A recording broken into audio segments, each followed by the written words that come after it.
Welcome back to O'Kelly-Radick Stadium as North Carolina Central and Florida A&M are getting ready for the first game here in MEAC play for North Carolina Central. Florida A&M comes in 1-0, and North Carolina Central 0-0 as they host here in the Bull City. Jonathan Dern alongside Hall of Fame running back Joe Simmons. North Carolina Central won the coin toss, and they elected to defer, and that's just been the common thread for this Eagle team all year long. It's been the same thing for all four of the games. It has been, and they've been looking for the opportunity to get that defense on the field as early as possible and try to make something happen. But it looks like this time they're going to be able to get their defense out there on the field and make something big happen early in the game. We got about 30 seconds until kickoff here in the Bull City. Let's take a moment now as both teams are getting ready to enter the field. The referee's bringing the ball out for kickoff. And North Carolina Central, they won the coin toss. They elected to defer, and Florida A&M has chosen to kick. Actually, they received. They were chosen to receive.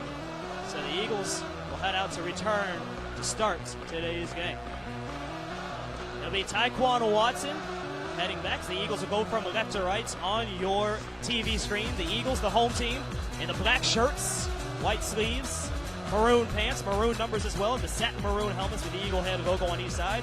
Florida A&M in the white shirts with the green numbers, orange pants with a green stripe down the side, a read strike, orange helmets with a white stripe down the middle, and the Rattler head with the green face mask.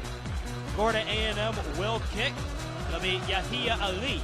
He'll send this one away to Jordan Freeman and Tyquan Watson. Tyquan Watson has really stood out as a returner so far for North Carolina Central. He has. He's been a pleasant surprise as a returner. Stepped up really big early in the year, and he's been one of our dominant return men at this far in the year. We're just about ready for kickoff. Fans are ready. Student sections are up, waving the towels. And now here's Yahia Ali. He'll mark off his paces. It's Florida A&M. Toes the line at the 30-yard line, ready to kick off. It's going to be a great game here in the Bull City. Blue skies overhead. Just a few clouds. Ali goes forward, and here we go. Here on ESPN3, and this kick is going to go out of bounds, and that'll be illegal procedure right out the gate. North Carolina Central is going to get a great field position to start today's game. Yeah, nothing like starting the game with good field position. That time they kicked the ball out of bounds. They looked like they were trying to pin it on the right hash deep and unable to do so, and the Eagles will now get the football with positive yardage ahead and now looking for the opportunity to get points on the board early in the game. So North Carolina Central will head out to the field. They'll go from left to right, and once again it's going to be Nail Ramadan to lead this Eagle offense. So how about that? He gets his third start in a row. That penalty will be enforced. The ball will be in place at the 35-yard line. First and 10, North Carolina Central. So the ball is going to be at the 35-yard line after the illegal procedure. Well, Ramadan has been the leader the last couple of games, and he looks like he's taken a step ahead of the other quarterback so far, but we'll see how long the coach goes with him early in the game. Eagles are starting a shotgun set here with two receivers and two tight ends. They'll motion one from the left side. They fake the jet sweep. They're going to hand it off to Watson, and he'll burrow his way right up the middle, and that'll give us a moment to get to our starting lineups, brought to you by Spoken For Communications. For North Carolina Central, they organize this way offensively. The front five for North Carolina Central: Nick Leverett, Andrew Dale, Samadina Okazie Okeke, Cortisha Glenn, and Ricky Lee. Nail Ramadan is the starting quarterback, and Tyquan Watson gets the nod to start in the backfield at tailback. Ramadan goes deep down the near sideline looking for Stevens, and he reaches up and holds it in at the 37-yard line. Nice job by Stevens looking at Andy. He was even with the defender, and the defender was trying to box him out and pin him on the sideline. He slowed down enough to get his body in between him and the sideline, was able to pull that ball in for the big first down, for the big second down catch.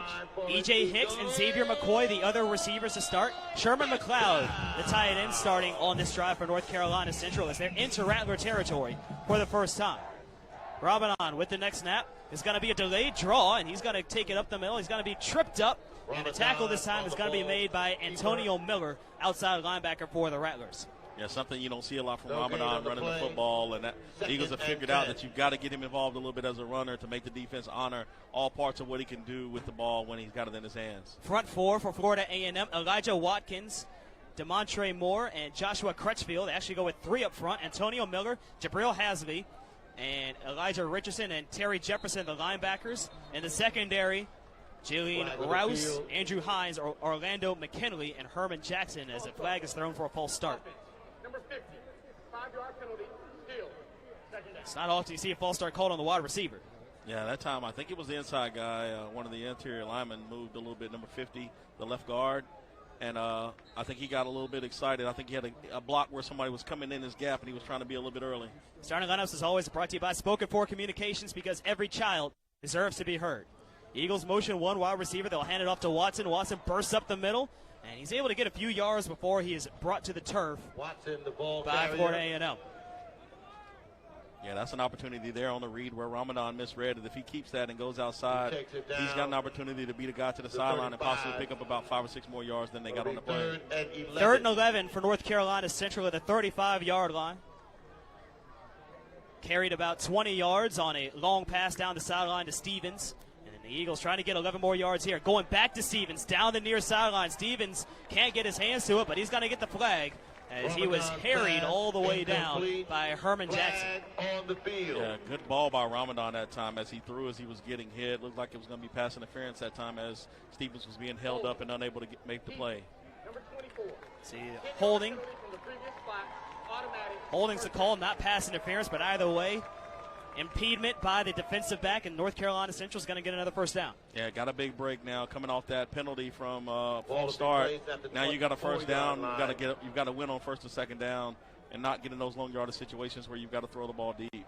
Eagles are going to open this up to a 4-receiver set. It's really 3 receivers with the tight end Sherman McLeod in the slot at the top of the formation. Will be first and 10. And it looks like that is Isaiah Totten now in at running back. No Jordan Freeman. We're in the number 28. And at tailback now for the Eagles. He's motioned to the left hip of Ramadan. Calls for the snap. He goes on a quick screen to the near side to Barnes. Barnes shakes his way towards the sideline. He's ridden out of bounds just inside the red zone.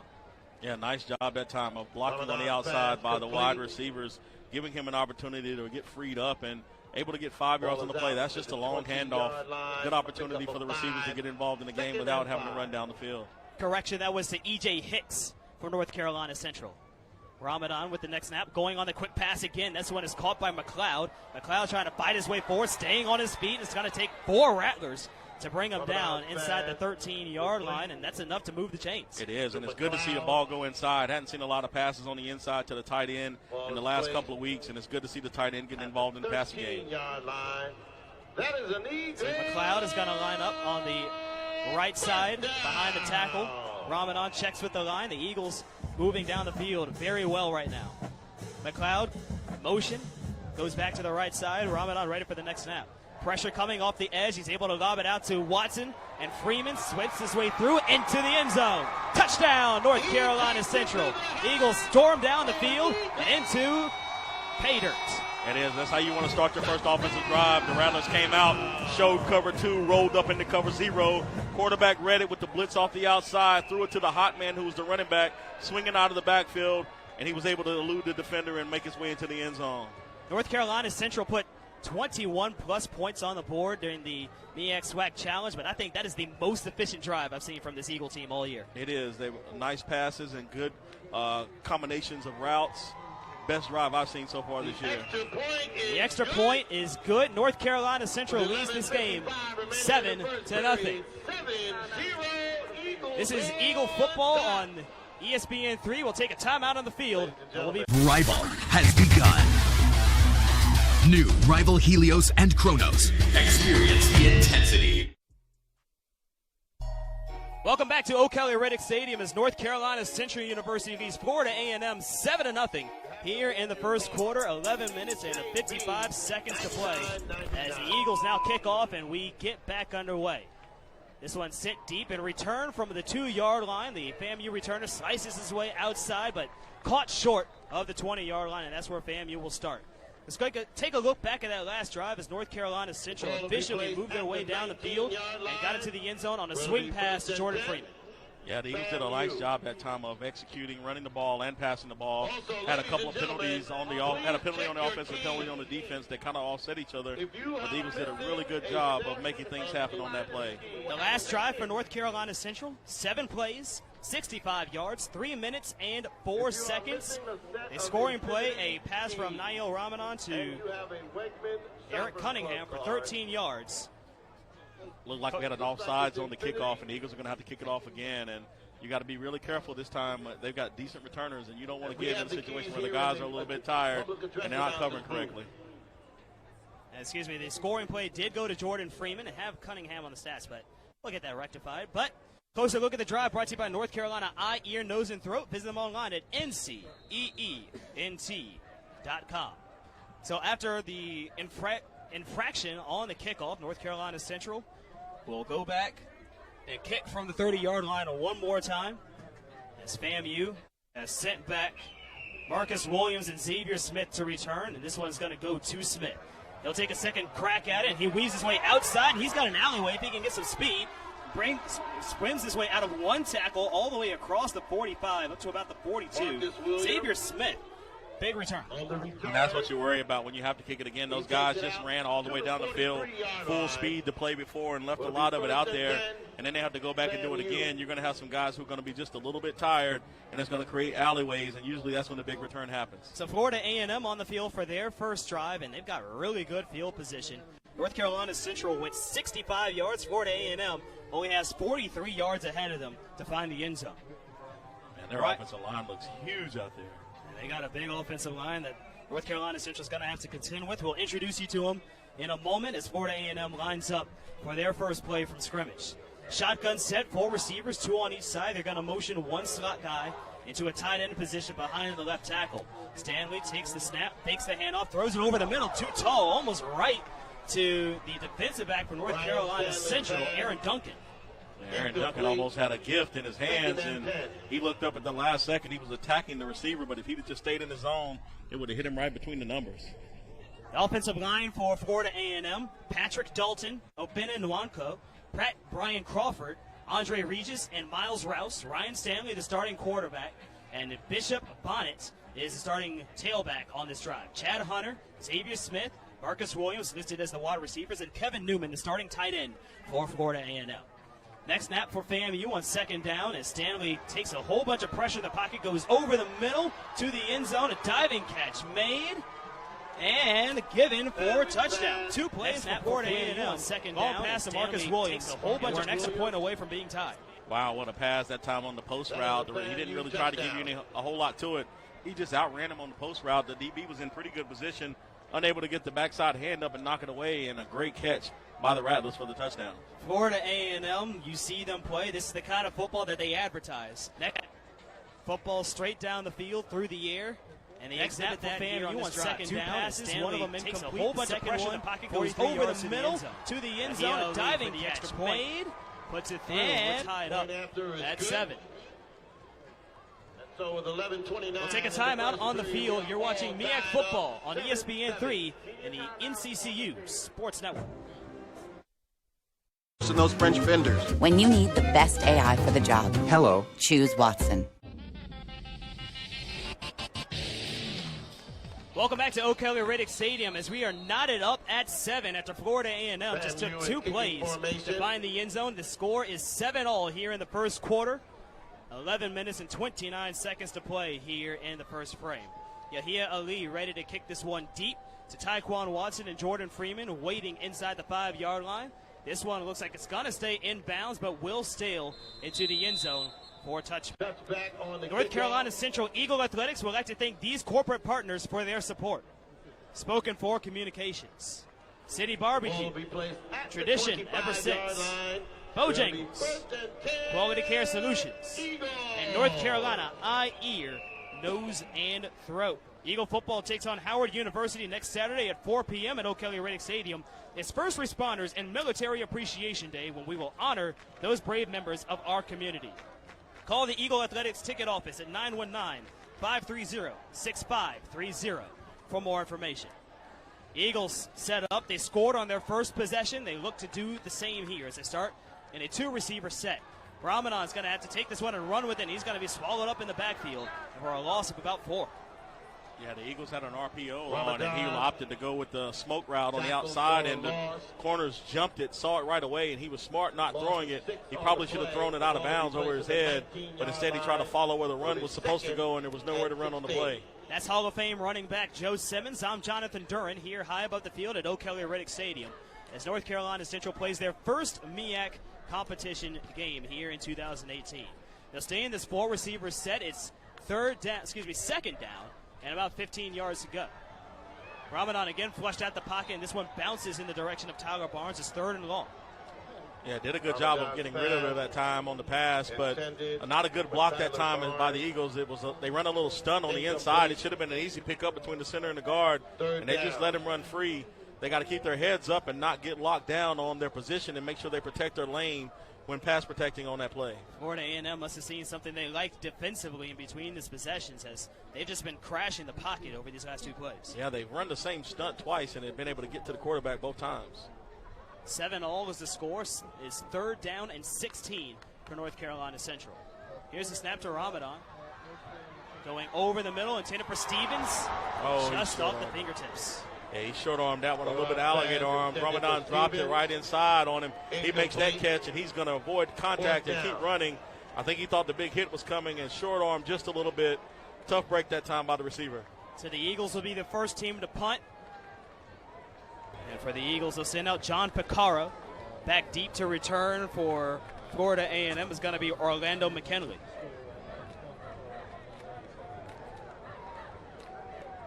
Picaro sets up at the 5-yard line.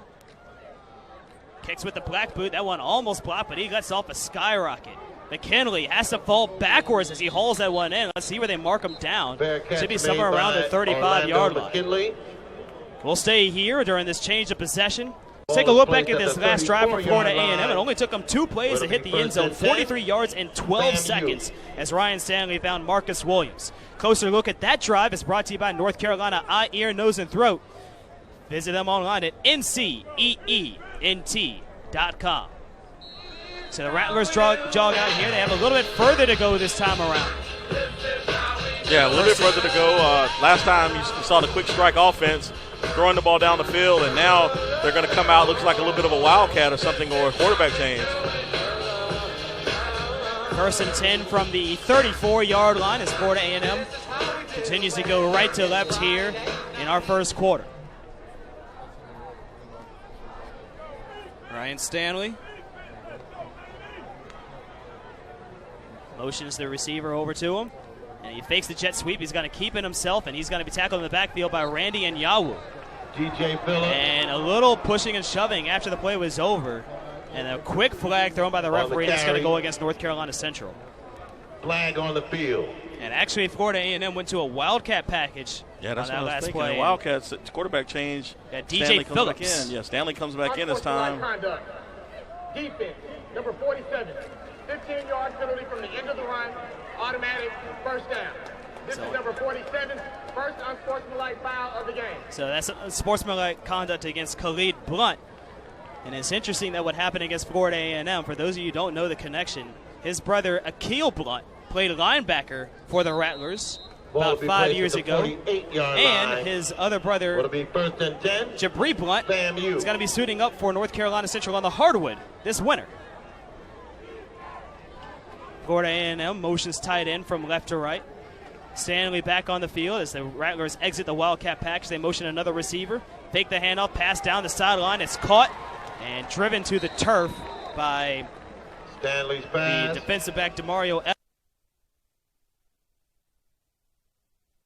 They must have seen something they liked with the inside routes. We've seen 2 posts and a slant run by them so far early in the game, and they're trying to attack right behind those linebackers. Maybe they noticed something on tape about linebacker drops or something. That'll be something we should pay attention to as the game progresses. Chad Hunter, the receiver, on the last play.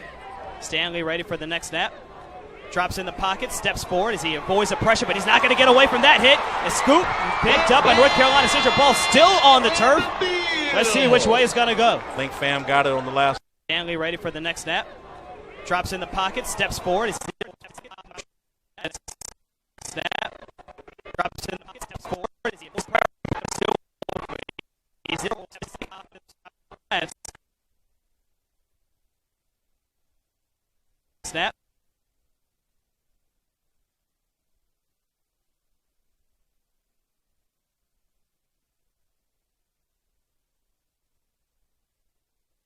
think Fam got it on the last dive. Ryan Stanley. Able to capitalize. A great defensive effort by the Eagles. It'll be a second down, and I think we're going to go to a timeout here. I think they're going to challenge whether or not we possess the ball. Timeout of the half. 30 seconds and late. So it'll be a 30-second timeout taken by Florida A&M as they organize their lines. This is Eagle Football on ESPN3 and on the NCCU Sports Network. If you want to get involved and follow Eagle Athletics for the latest information, including tickets, interviews, special events, and more, visit NCCUEaglePride.com, the official website of the NCCU Sports Network and of Eagle Athletics. Florida A&M making their way down the field, but North Carolina Central found their way into the backfield, couldn't quite get the ball back. What does this Eagle defense need to do differently to clamp down?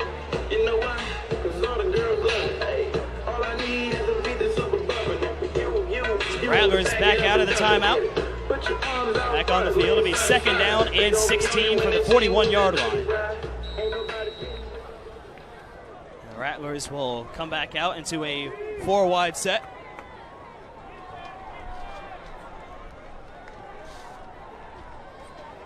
And Stanley goes on the pump fake, goes over the middle, caught by Hunter at the 15-yard line, 10-yard line, drags the tackle with him inside the 5.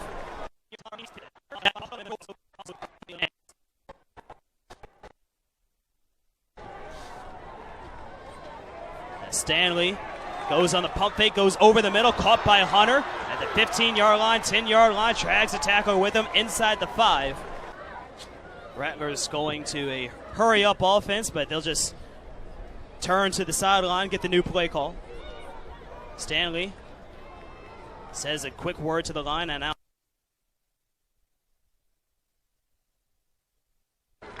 yeah, good job that time by the Eagle defense holding up front. The linebackers and safeties did a good job of closing in on the play.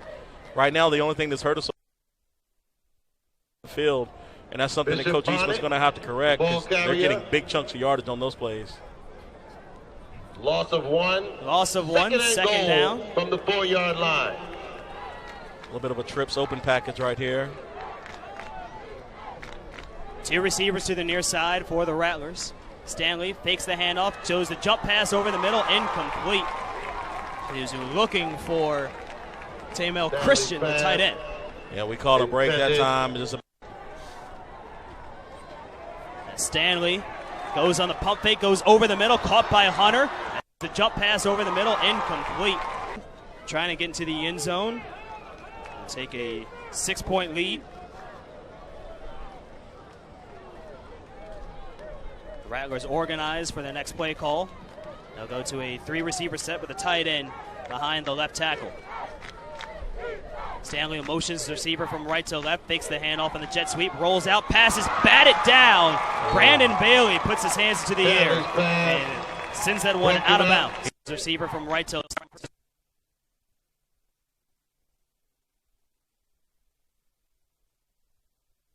The receiver from right to left, fakes the hand. Brandon Bailey puts his hands into the air and sends that one. He already hit an extra point. And he'll get ready to try to send this one through the uprights as well. It'll be snapped by Christian Astramico. Back to attempt a field goal. Snap and hold are clean. The kick is on the way. And that one goes through the uprights. Florida A&M takes a 10-7 lead. And we'll take a timeout on the field. Snap and hold are clean. The kick is on the way. And that one goes through the uprights. Florida A&M takes a 10-7 lead.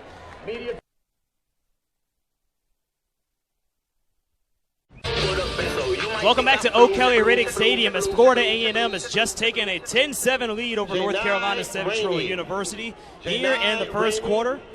7 minutes and 27 seconds to play here in the Bull City in the first frame. Yahia Ali ready to send this one deep for the Eagles.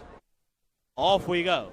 This one intended for Taekwon Watson inside the 5. He hauls it in safely and looks for some blockers. Sends somebody ahead of him, tries to bounce off a few tackles. He's wrapped up and driven down at about the 17-yard line. Fam did a really good job that time of standing in their lanes. It looked like he was going to have a crease and then all of a sudden it collapsed as they were able to pin him down inside. And that's one of the reasons why you try to kick it to the numbers every time, so that you can pin the field in half and lock them in. And they did a good job of coverage on that play. Florida A&M kicks a field goal, 21 yards. Their last drive, 8 plays, 62 yards in 3 minutes and 7 seconds. Last drive brought to you by North Carolina Eye, Ear, Nose, and Throat. Visit them online at nceent.com. The Eagles will start this drive, and they're too tight, 2 wide receiver set. They fake the handoff in the backfield, and now here's Ramadan going deep over the middle, looking for his ex-McCoy, and he goes to a baseball slide and still hauls it in at midfield. Yeah, good job of getting underneath the football.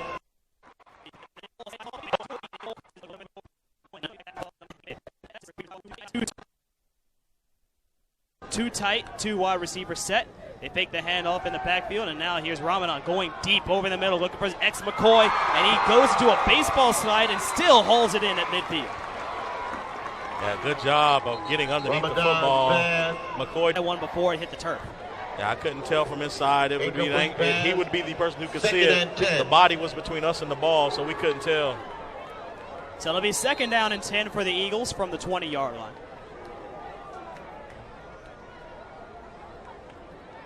And they'll go into a 3-wide set. Nike Martin on the near side with Chance Kennedy. Xavier McCoy, the top of the formation, and Sherman McLeod, the tight end, motion from right to left. Ramadan has a snap. They'll hand it off in the backfield. Blockers ahead. And Taekwon Watson bounces off a few tacklers. Gets up to the 25-yard line. It'll be 3rd and 5. Watson doing a good job now running the football inside. Showing you his Watson's the ball ability. He has a carrier. lot of offensive potential. One of the things we hadn't seen is Todd, and we hadn't seen him since the first half of the Duke game.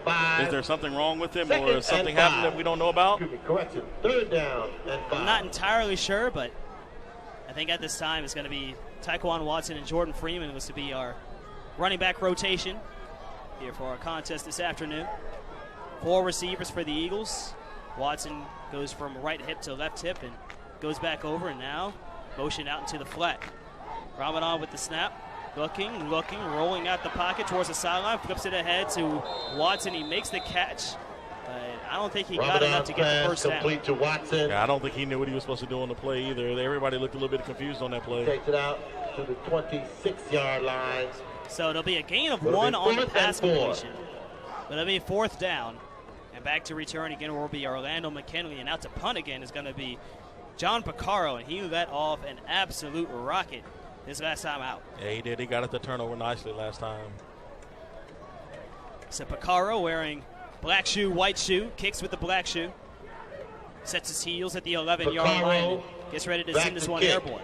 Rattlers bring the house, but Piccaro able to get the punt off, and that's going to spiral out of bounds somewhere around midfield. The referee still walking forward, and it'll be at the 50-yard line where Florida A&M takes over. Yeah, he looked at the rush that time. Never look at the rush when you're punting. Just you're ready to let it go. He took a peek down at the rush, and he missed the ball when he kicked it.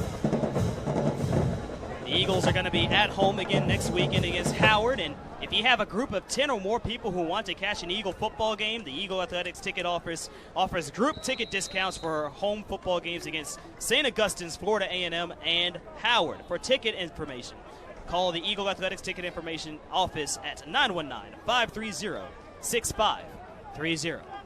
Florida A&M goes to an open set for the first time, 5 receivers. As Stanley in the pocket goes on the quick pass on the screen. It's caught. He has a few blockers. He tunnels his way through all the way up to the 35-yard line. FAMU really working those wide receiver routes. Yeah, nice job of working underneath that time. Complete to nothing but just a smoke screen.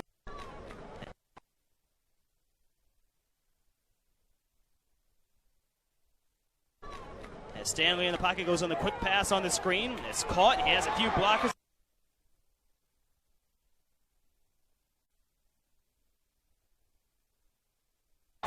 He tunnels his way through all the way up to the 35-yard line. FAMU really working those wide receiver routes. Yeah, nice job. Reed and takes it down to they're using their running quarterback to come in and run the ball too. That's interesting. Pick up a 5, 2nd and 5. The Rattlers using their dual quarterback system to their advantage. It'll be 2nd down and 5 at the 28-yard line. Four receivers reach to the top of the form. Stanley looking down the near sideline, looking for Hunter. Hunter leaps, makes the catch, and tumbles into the end zone. Touchdown, Florida A&M, and the Rattlers to the top of the form.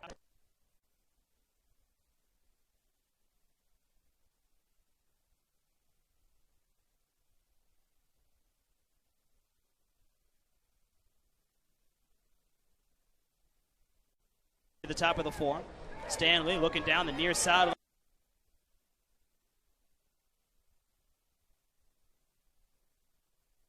Touchdown, Florida A&M, and the Rattlers now lead 16-7 with the extra point pending.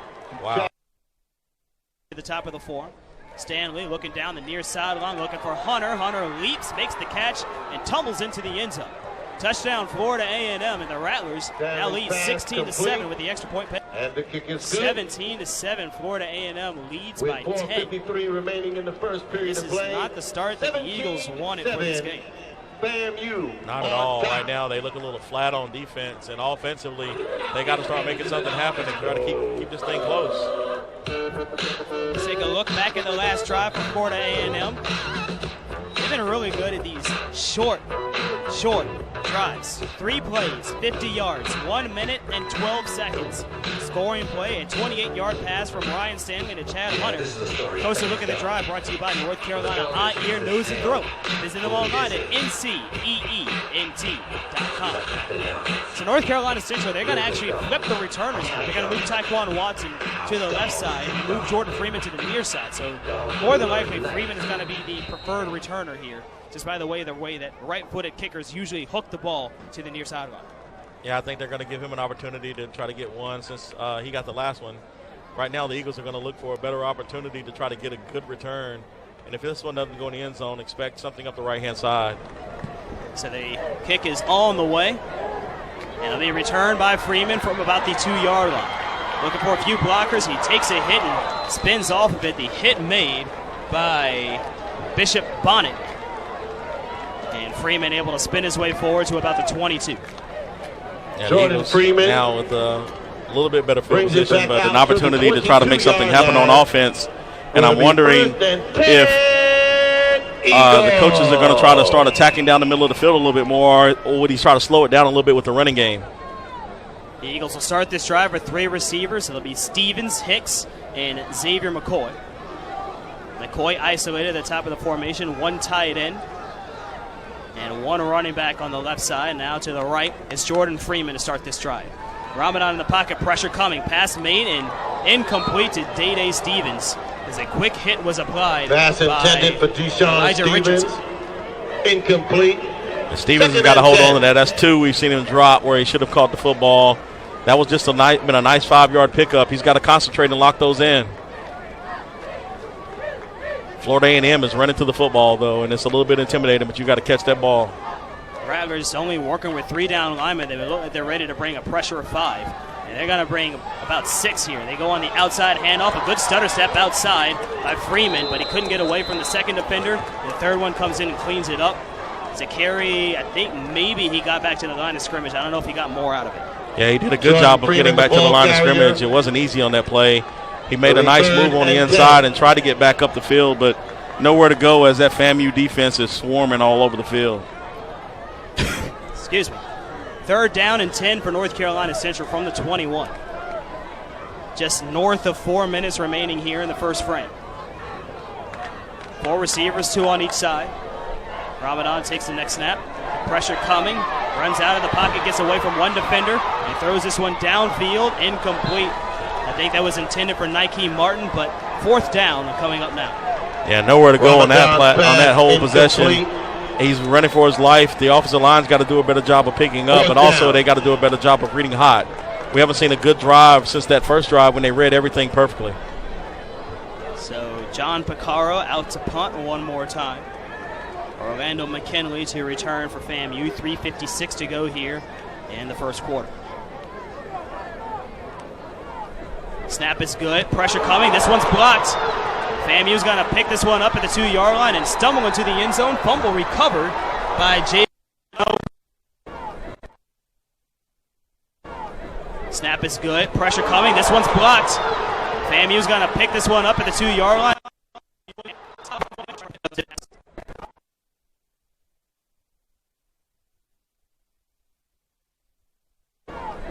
Snap is good. Pressure coming. This one's blocked.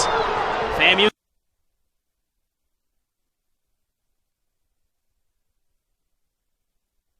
by Jaylene Douse, and the Rattlers blocked your team to 3 minutes 40 seconds. They'll roll the game clock forward to 3:40. FAMU has exploded out the gate. They lead 23-7 here at O'Kelly Riddick Stadium.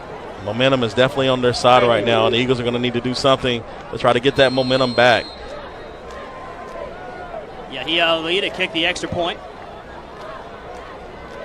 As the Rattlers set up to defend the pressure from North Carolina Central.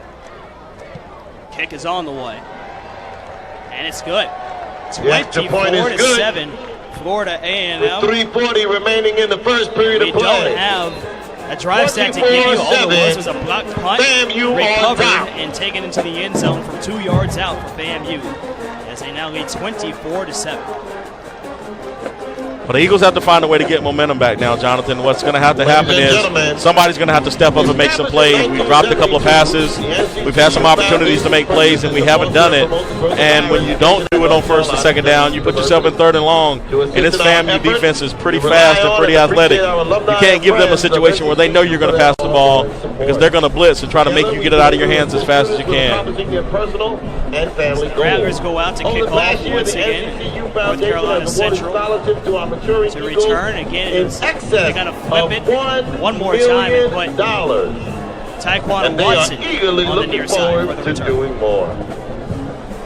Spoken for Communications LLC is a proud sponsor of NCCU Athletics. So Florida A&M really has been pressuring North Carolina Central defensively. They've been doing it even on kickoff, as they haven't let the Eagles get past the 25-yard line at all.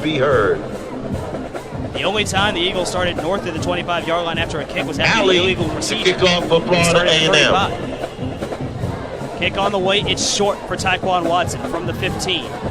Follows blockers through up to the 30-yard line, spins forward to the 33. So there we go. There's a good return and a good starting position for the Eagles. Yeah, did a good job of returning that one. Hit the hole solid, got hit, was able to spin out and get more yardage on the play. And now let's see if the Eagles can capitalize on this good field position. 3 minutes, 35 seconds to go here in the first quarter. Take a look at some of the scores from around the league. Norfolk State beats Delaware State 13-0 with 13 minutes and 47 seconds to play in the second quarter.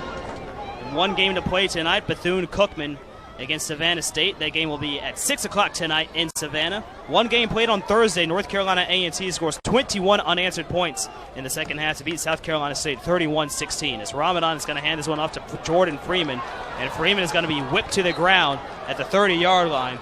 In there to make the tackle, Reynaldo Flowers Jr. Yeah, that time a little bit of a zone read, and the running back was moving to the left-hand side and got ran down from the back, because the center missed his block on the turn back. That's something that you can't have in that situation when you're running the football. A loss of 4, second down and 14. 4 wide set. FAMU brings pressure again. Ramadan throws this one over the middle. Oh, goodness. And waiting for him there was the linebacker, number 52 for FAMU, Derek Mayweather. Ramadan was able to get out of the pocket, get out the pressure, and make a completed pass to Hicks, but nothing more out of it. Yeah, they tried to run a little flanker middle screen that time, and before the line could release, he had to let it go, and the middle linebacker was sitting there waiting on it. 4 receivers still in this formation for North Carolina Central. 3 to the near side. It'll be Kennedy, Hicks, and Barnes, and McCoy at the top. FAMU will bring a 3-man rush as this pass goes to the near sideline. Caught by McCoy. McCoy put in the bear trap and couldn't get out of it at the 40-yard line. A gain of 10, but not enough for the first down. Yeah, they played a soft cover 3 zone that time and allowed him to catch the ball in front of him and refused to let him get the first down. That's what you do in third and long situations. They just spread it out a little bit and just ran a little bit of a cloud coverage and kept everything in front. At the 40-yard line, so it'll be 4th and 4. 4th down and 4. Picaro gets ready to punt, and the Rattlers are going to go into a safe return formation here with 2 returners, a rugby-style punt through the middle of the field. And it's going to be returned by the secondary man. He's going to...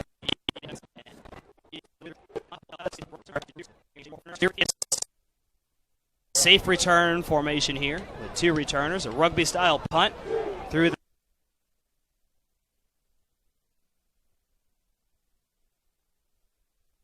secondary man. He's going to bring it up to about the 29-yard line. Bishop Bonnet. It's Bishop Bonnet. You might see it on a kickoff, but not usually on a punt. Usually you have one person back there. They'll signal somebody else to tell them, I got this one. Don't run into me. But FAMU actually to make something out of it, a good solid 6-7 yard return, and they'll set up at the 29-yard line on their own side of the field. 4 receivers, 2 on each side of the formation for FAMU. Ryan Stanley in the pocket as he takes the snap. Goes on the quick read to the near side to Hunter. Hunter trying to get his way through the blocking on the screen, but ends up stumbling to the ground. I don't know if he got too much out of it. Actually, he's going to lose a couple of yards. 2nd down and 12. Yeah, they came back to the flanker middle screen themselves. It's been had success early in the game on it. The Eagles were in a soft zone that time, so they weren't running up the field, and the linebackers and the safeties were able to come up and knock it down before anything big happened of it. Just about 75 seconds left here in the first quarter.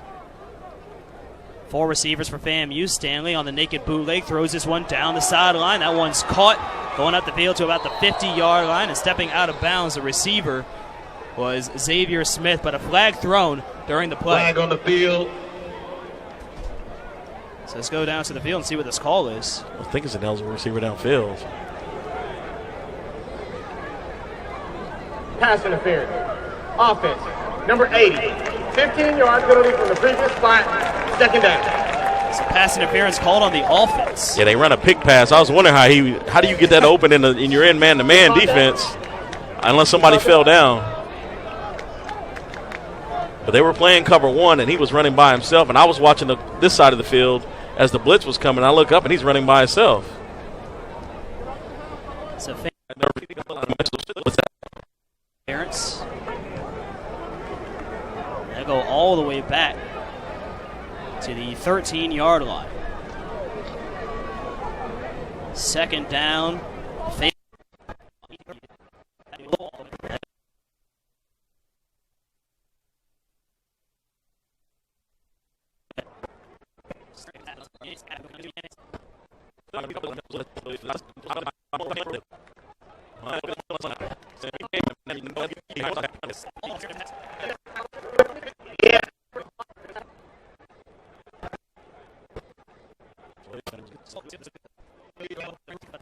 It'll be first I don't know how that happens. You're playing soft to cloud, and you're supposed to have somebody in all those spots, and nobody was even anywhere remotely close to him when he caught that football.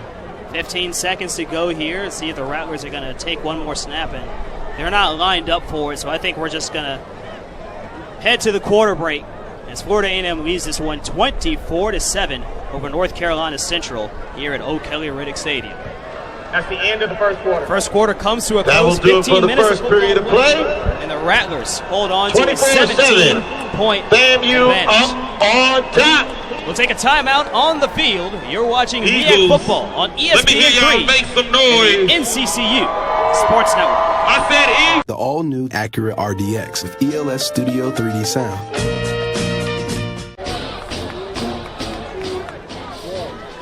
Welcome back to O'Kelly Riddick Stadium as Florida A&M leads North Carolina Central University 24-7 as we get ready to start the second quarter here in the Bull City of Durham, North Carolina. Florida A&M runs the reverse, and they're actually going to be able to spin out of the first tackle in the backfield and swim all the way up to the 41-yard line. So that was almost a loss of 11, a gain of 1, as Azane Ray was able to make the reverse Ray, the ball and carrier, spin his way out of the backfield. He did, and Blunt had a real nice job at pinning him in, and he was still able to spin out and get positive yards on the play.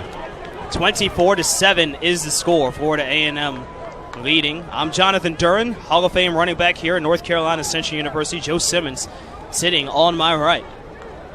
Gain of 2 yards for FAMU. 2nd down and 8. 3 receivers, 1 tight end. Ryan Stanley still staying in at quarterback. Eagles with a pressure of 4. They come around the edge. And this one a handoff to the left side. And they'll bring the ball forward. A couple of yards through the hands of Deshaun Smith. Yeah, good job of converging that time. The Eagles came out in a cover 2 zone that time and had to walk the linebackers up, and the linebackers were able to get in and shoot the gap and knock the run down before he got any positive yards on the play. Third down. 8. And yards to gain. North Carolina Central has gone to a 3-down set, trying to put an extra backer in, as Florida A&M has been very pass happy so far in this game. Fams come out in 4 wide now, and they're looking to work the outside as to bring the receivers inside. Here's a snap to Stanley. Stanley looking over the middle. Pass is complete. Not enough for the first down. And a big catch made by Xavier Smith. Here's a snap to Stanley. Stanley looking over the middle. Pass is complete. Not enough for the first.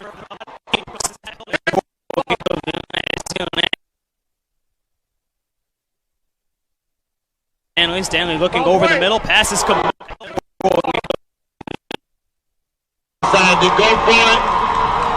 Rattlers going for it on 4th down. Stanley goes to the hard count and looks to the sideline to get the new play call. 3 receivers and 1 tailback. Oh, they jumped.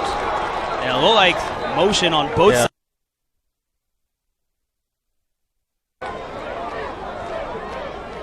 Here's the call.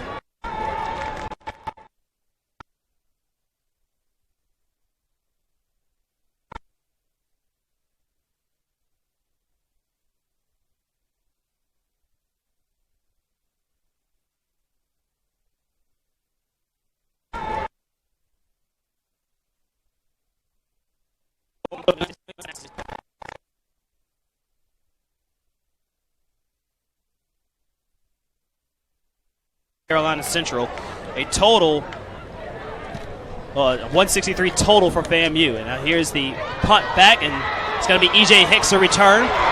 Dancing down the near sideline, bounces out of 1 tackle, and going to go down all the way up to the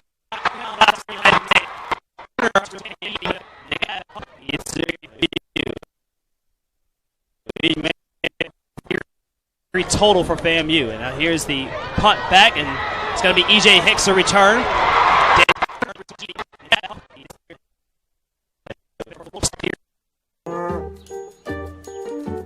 Okay, chicken it is. Chick-fil-A nuggets make dinner delightful. Now that's smart.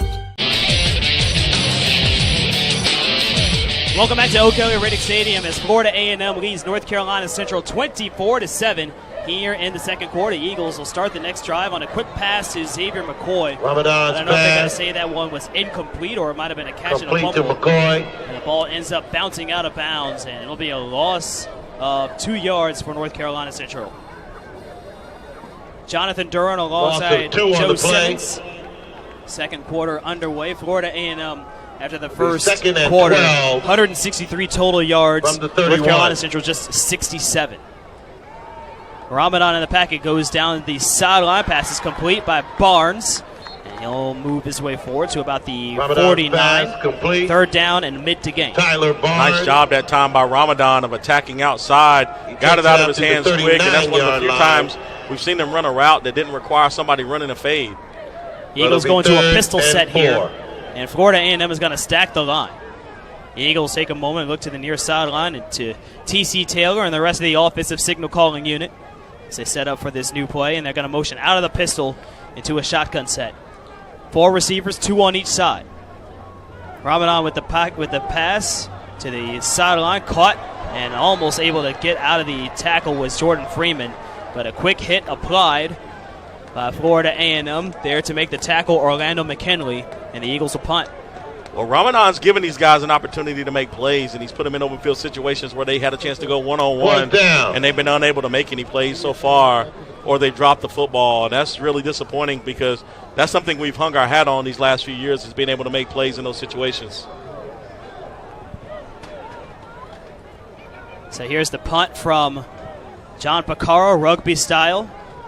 Back to the 25-yard line, and no room to maneuver for the returner from FAMU. It was Chad Hunter this time around. So the ball will be spotted just inside the 25-yard line, and the teams will head to their sidelines to set up for the next drive. We'll take a break on the field. You're watching MEAC Football on ESPN3 and the NCCU Sports Network. We can end it. I know we can.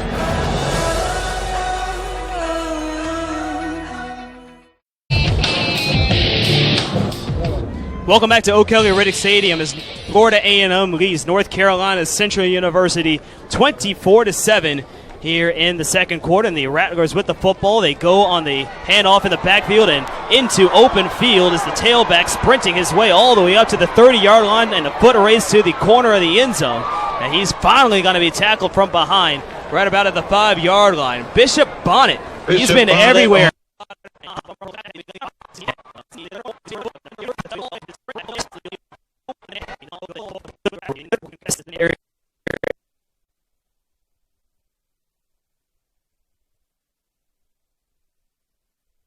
In the second quarter, and the Rattlers with the football. They go on the handoff in the backfield and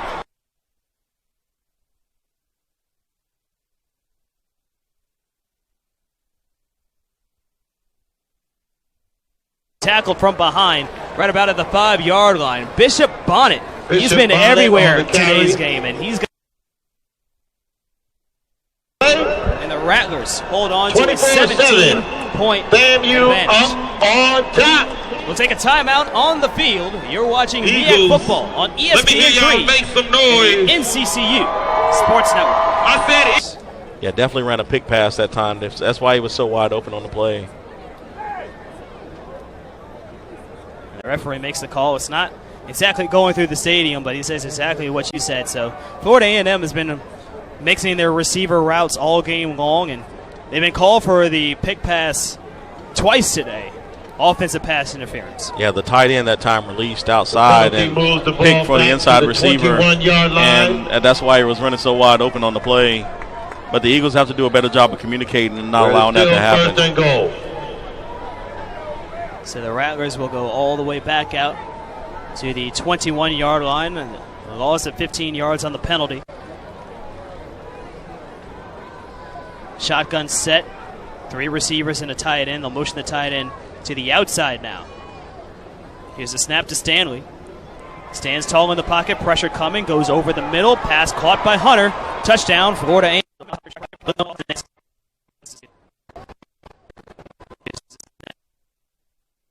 Snap to Stanley. Stands tall in the pocket. Pressure coming. Touchdown, Florida A&M. Oh, he ran a little sluggo route and was able to come back inside. Looked like he was going to take it to the corner. And football, they go on the handoff in the backfield and into open. Football, they go on the handoff in the backfield and into open field as the tailback sprinting his way all the way up to the 30-yard line and a foot race to the corner of the end zone. And he's snapped to Stanley. Stands tall in the pocket, pressure coming, goes over the middle, pass caught by Hunter, touchdown, Florida A&M. Oh, he ran a little sluggo route and was able to come back inside.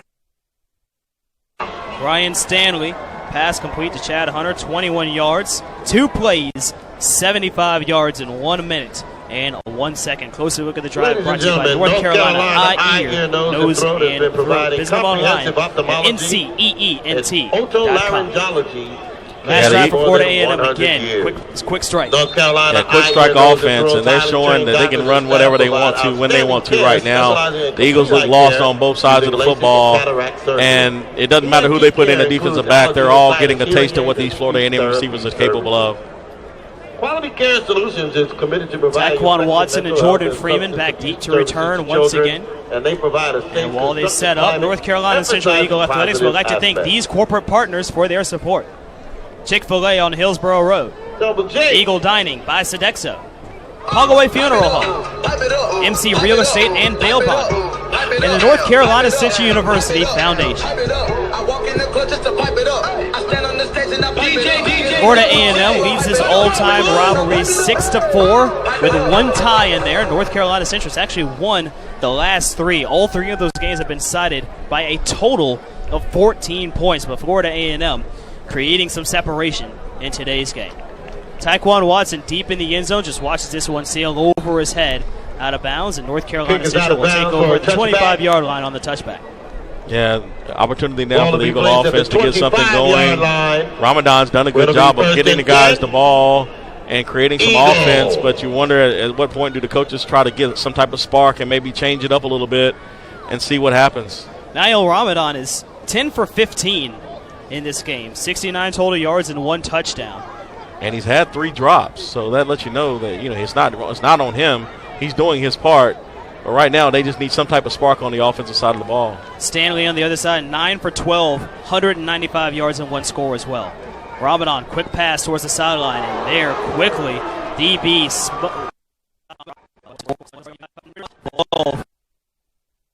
195 yards and 1 score as well. Ramadan, quick pass towards the sideline, and there quickly, DB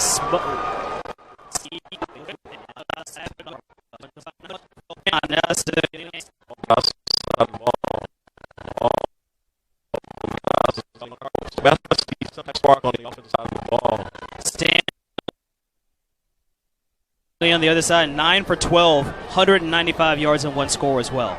Ramadan, quick pass towards the sideline, and there quickly, DB read that one out. One of the things you see a lot with the Eagles, they slant away from the side that the back is on so that they can make a play. And right now you're going to be you're going to guess about 90% right, and that they're knocking it down before anything can happen. And the Rattlers make an entire line change on defense here for 3rd down. The Eagles have 13 yards to go. 3 wide set.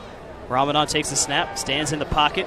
Pressure coming, tries to stand tall, running away from one man, and just spikes this one in the direction of Tyler Barnes as it is being tracked down by Quintez Gallup. Yeah, they come in real fast with their linebackers at defensive end on those passing situations, and it looks like we got a Rattler down. It's like 91. Rattler down on the field. That's Josh Crutchfield.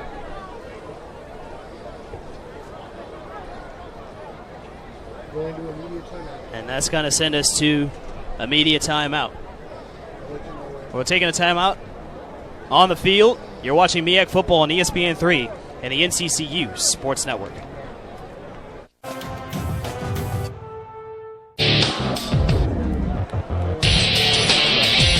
Welcome back to O'Kelly Riddick Stadium as Florida A&M leads North Carolina Central 31-7. Here in the second quarter is the Eagles punt, and we get back underway. Short one from Picaro, and this one's actually going to spin backwards, so the Eagles are going to jump on top of this one and down it at the 45-yard line. Tough break for North Carolina Central. Didn't get the best punt. Ball is placed at the 45-yard short field once again for FAMU. Yeah, FAM's coming out now, and as hot as this offense has been, you don't want to keep giving them this short field because they're making big chunk plays, and you shorten the field, it's going to create more opportunities for them to put points on the board really quick. Eagle fans, I'd like to let you know that tomorrow your Eagle volleyball team hosts the Florida A&M Rattlers at McDougald-McLennan Arena. First serve is at 1 p.m. and admission is free. It's been a sunshine swing this whole weekend as 2 volleyball games and a football game. And a handoff here in the backfield as, again, going forward is the tailback, number 32, Deshaun Smith. So Deshaun Smith carries this one for about 9 yards, second down and 1. Deshaun Smith, the ball carrier. And actually yesterday against Bethune-Cookman. He takes it out to the 36-yard line. 5 sets, but North Carolina Central picked up a big win over the defending champions. That's a big win for them, but on that last play, a nice read on the zone read by the quarterback, giving it to the running back. It looked like it was going to be a knockdown play, a good cut in the hole by Smith, and he was able to get 9 yards on the play. 7 minutes and 30 seconds left to go here in the first half as they try another handoff in the backfield. Chuck Manning gets in there for the tackle, and they're going to call him for a face mask. And I don't think he got it. The officials may need to confer on it. The one in the back had a better angle on it. I don't think he thought he grabbed it either. Flag on the field. We'll talk this over, and the referee will step out and will make the call to the near sideline. Looks like they're going to mark it off. Personal foul, face mask, defense, number 99. 15 yards from the previous spot, automatic first down. Tough break for Chuck Manning. He's able to flash into the backfield and wrap up Smith, but he has that erased. Yeah, it looked like he got his hand in there, and it was a contact around the face area, but I didn't think he grabbed. Line, where it is 1st and 10, FAMU. And now the referees are still talking something over here. Not entirely sure what the issue is here, but they'll finish marking the ball off all the way up to the 21-yard line. Rattlers lead this one 31-7, 7:18 to go here in the first half. Stay tuned to the break for our halftime show presented by Quality Care Solutions. Correction, the ball is placed at the 21-yard line. And they're going to talk this over one more time. I don't think they're entirely confident about where to spot the ball right now. Yeah, I think they're trying to figure out where the ball should have gone. Because it'll be 15 yards from the spot of the foul, correct? It should be right. That's correct. And he made the tackle in the backfield. And I think they're pleased with where the ball is now. 1st and 10, Florida A&M. 1st and 10. 3 wide receiver set, one from the tight end. 21-yard line for Deshaun Smith FAMU. continues as the tailback as Ryan Stanley looks over towards the FAMU sideline and gets ready for the next play. Stanley opens his hands, receives the snap. Pressure coming in around the edges. He has to swing this one to the end zone intended for Hunter. It's incomplete. Flag on the field. Thrown at that point as well. I'm not entirely sure what that was for. Holding on Hunter. So both the DB and the wide receiver went after the ball. Well, let's see what our call is. You say holding. See what our call is from the official. Pass interference. Defense. Number 18. The ball will be placed at the spot of the foul.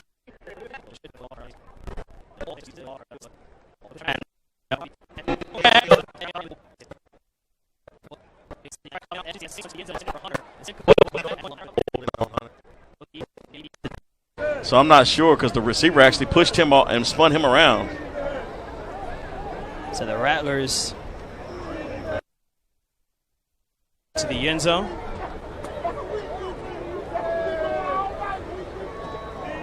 They're ready for the next snap. 3 wide, 1 tailback. They fake the handoff. They go the fade route to the end zone. Caught by Hunter. Once again, I believe.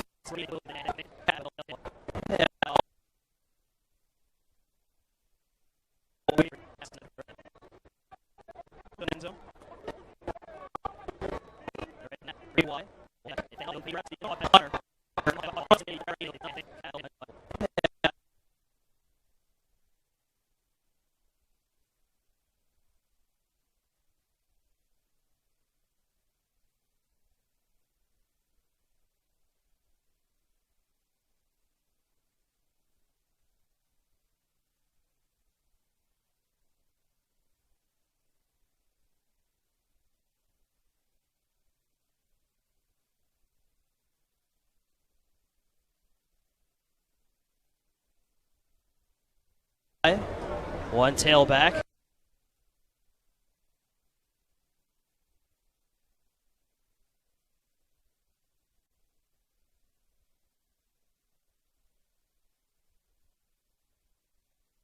From the touchdown. It's from Stanley to Chad Hunter. Closer look at the tailback. They fake the handoff. They go the fade route to the end zone. Caught by Hunter.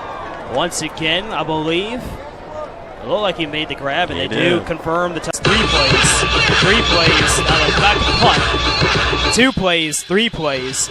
The only drive that was longer than that was 8 plays when they kicked a field goal. Yeah, they've been basically having a short field most of the day, and even when they haven't had the short field, they've been able to attack at a high level. And offensively, the quarterback's been able to do what he wants. We talked about how he was a gunslinger. Well, Stanley hasn't disappointed today. He's been delivering some darts out there, and his receivers have been able to haul the ball in. They haven't dropped many passes today. Ryan Stanley has completed 10 passes for 205 yards and 4 touchdowns. Yeah, and the thing is, he's only been sacked 1 time, so he's been able to stand back there in the pocket and deliver. He's taken some hits on some of the throws, but he's delivered some strikes. Kick deep to the corner for Taekwon Watson. He'll bring this one in down the far sideline, follows some blockers, skips towards the sideline, and he's going to be brought down right around the 20.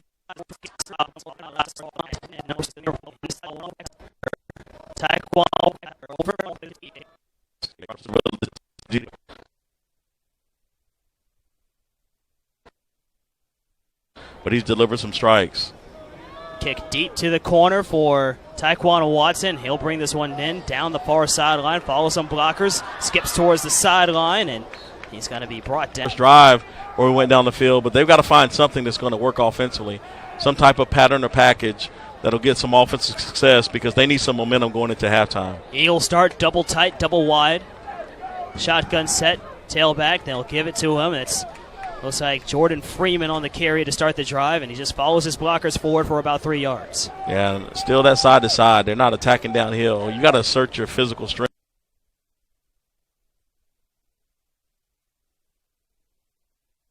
Between the tackle and between the guard and the center.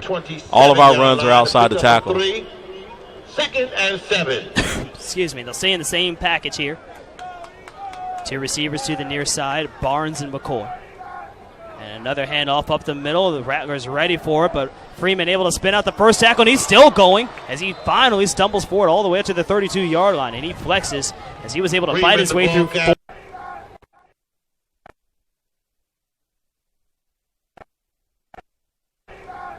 Another handoff up the middle. The Rattlers ready for it, but Freeman able to spin out the first tackle, and he's still going as he finally stumbles forward all the way up to the 32-yard line, and he flexes as he was able to fight his way through 4 hits there. Yeah, but he was.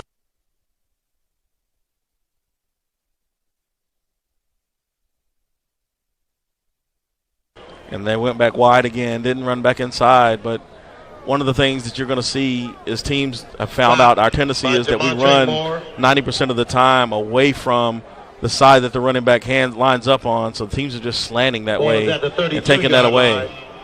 Demontre Moore in for the last tackle, so a big gainer from Jordan Freeman.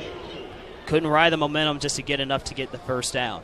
Again, a 2-returner set for the Rattlers on the punt return. Picaro takes his time, and this one is going to bounce at about the 37-yard line and pinball forward to the 30, still carrying some momentum. And the turf will finally slow it down right around the 27. So the flip the field, and FAMU will set up there. And one more home game for North Carolina Central before the bye week. And Eagle fans, if you're looking for a home away from home, why not choose the Sheraton Imperial Hotel with its 331 guest rooms and suites? The Sheraton Imperial is located just minutes from the NCCU campus. It's your perfect getaway destination and the perfect place to host your alumni events. The Sheraton Imperial Hotel is a proud sponsor of NCCU athletics. 4 receivers set for Florida A&M and a shotgun to start this next drive. Eagles with 4 down linemen and 2 linebackers in the box, and they'll go on the secondary handoff here at the motion in the backfield, about 1 or 2 yards to gain there. Yeah, nice job that time of the defense holding up at the line of scrimmage. They've been running that play to a lot of success early in the game, and that time the Eagles were there. They didn't go for the first fake. They were sitting at home. Nobody left their gap protection, and they were able to sustain and knock it down for about a 2-yard gain. Rattlers milling around, taking their time as they set up for the next snap. The huddle has really gone a way of the past. I think the last team I saw huddle up was Norfolk State, and that was about 2 years ago, the last time we visited them, as the Rattlers and picking up speed as the tailback heading down the sideline and trying to shake his way through another couple of tackles, and he actually that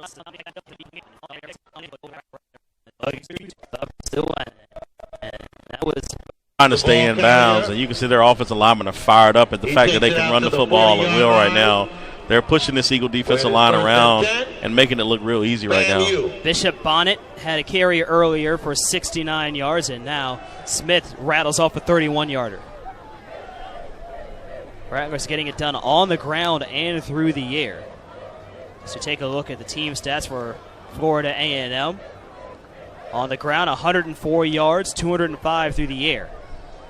Here's a snap for Stanley. Stanley looking down the sideline, pressure coming from behind. He's able to outrun it. He slings it, and a pass caught by Chad Hunter as he dives through the turf inside the red zone.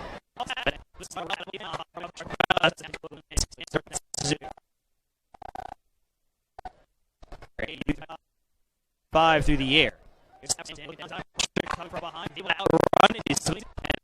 Showing you his athleticism and ability to deliver. He's so much better than he was from a couple of years ago when he arrived on 5 through the air. Here's a snap for Stanley. Stanley looking down the sideline, pressure coming from behind. He's able to outrun it. He slings it, and a pass caught by those like he used to. 3 receivers for FAMU. They motion the outside receiver. Now they'll hand this one off again to Deshaun Smith. He bounces off another couple of tackles before finally being brought to the ground in the backfield. There for the tackle, Jarrett McCarter. Loss of 2 on the play. Yeah, the Eagle defense is reeling a little bit right now, not necessarily looking like we normally see them look, and got a lot of younger bodies out there today, a few injuries today, some guys not playing, and it's definitely showing up with the secondary and with some of the play on the front line. 2.5 minutes to go here in the first half. Stay tuned for the break. Our halftime show presented by Quality Care Solutions. Stanley on the stretch handoff, gives it to Smith. Falls forward to about the 15-yard line. It'll be third and about Smith, 7. The ball carrier. The Rattler offensive line buying a lot of time in the backfield. Ryan Stanley had enough time to let Smith get about 1 or 2 yards ahead of him before he completed the handoff. Yeah, they're doing a good job of taking away a lot of the things that we do well up front. Usually we get a big push up front. We're not getting that push today. They're controlling the line of scrimmage, and usually that push allows our linebackers to run free, but they're getting up to our linebackers today. 4 wide, 2 on each side for FAMU. Stanley looking towards the middle of the field, almost intercepted. Demario Evans put 2 hands up. The ball sails through. Incomplete, third down. Well, a good job that time, and they've been able to make that catch most of the day today. Now they bring their field goal unit in, and he's probably for FAMU. Stanley looking towards the middle of the field, almost intercepted. Demario Evans put. So Yahia Ali will set up to attempt a field goal. The ball will be spotted about the 22-yard line. Call this about 32-yard field goal. Chris Fadul to hold. And here's the snap. The hold is clean. The kick is on the way. It hits the netting and sneaks its way through the right upright. 41 to 7. Florida A&M leads as the Eagles hold them to a field goal for the second time. FAMU on top. Florida A&M now leads this game 41-7. The last drive, 7 plays, 57 yards, 3 minutes and 24 seconds, 33-yard field goal from Yahia Ali. Closer look at the drive brought to you by North Carolina Eye, Ear, Nose, and Throat. Visit them online at nceent.com.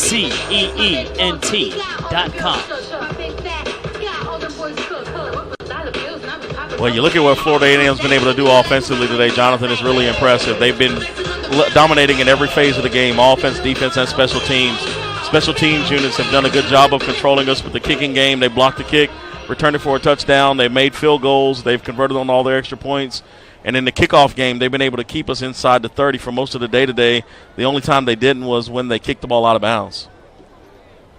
Yahia Ali to kick off. Tyquan Watson and Jordan Freeman to return. And this one will spin for Watson at the 5-yard line. Heads forward, tries to follow his blockers. Actually runs into one of his blockers. And he gets caught up in the mass of players and brought down at about the 22. Yeah, right now FAMU's feeling pretty good, and rightfully so. They've done an excellent job with how they've executed on all phases of the game. Offensively and defensively, though, their defense has really been pleasant since that first drive. They've come out and settled down, and outside of that first drive, the Eagles don't have really much to show for offensively. Nael Ramadan leads the offensive unit back out onto the field. Tyquan Watson will set up on the right side of him. 4 receivers. Ramadan looks over the outside. Pass is caught by Tyler Barnes up to the 30-yard line, and the Eagles going to have to go quickly. They want to try to get at least a field goal out of this before the break. Yeah, Fam's going to sit back in zone, so those types of passes will be there if he wants those, but they're going to need somebody to make a play, break a tackle, or make something big happen. Next snap for Ramadan. Design draw, and he's not going to be able to get out of the backfield. Flag's thrown during the play as well. Yeah, that's probably holding. Right guard.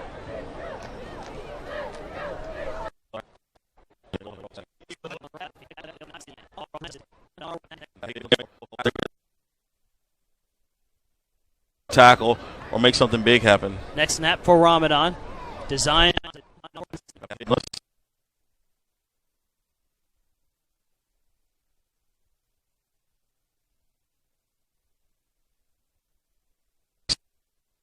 Something big happen. Next snap for Ramadan.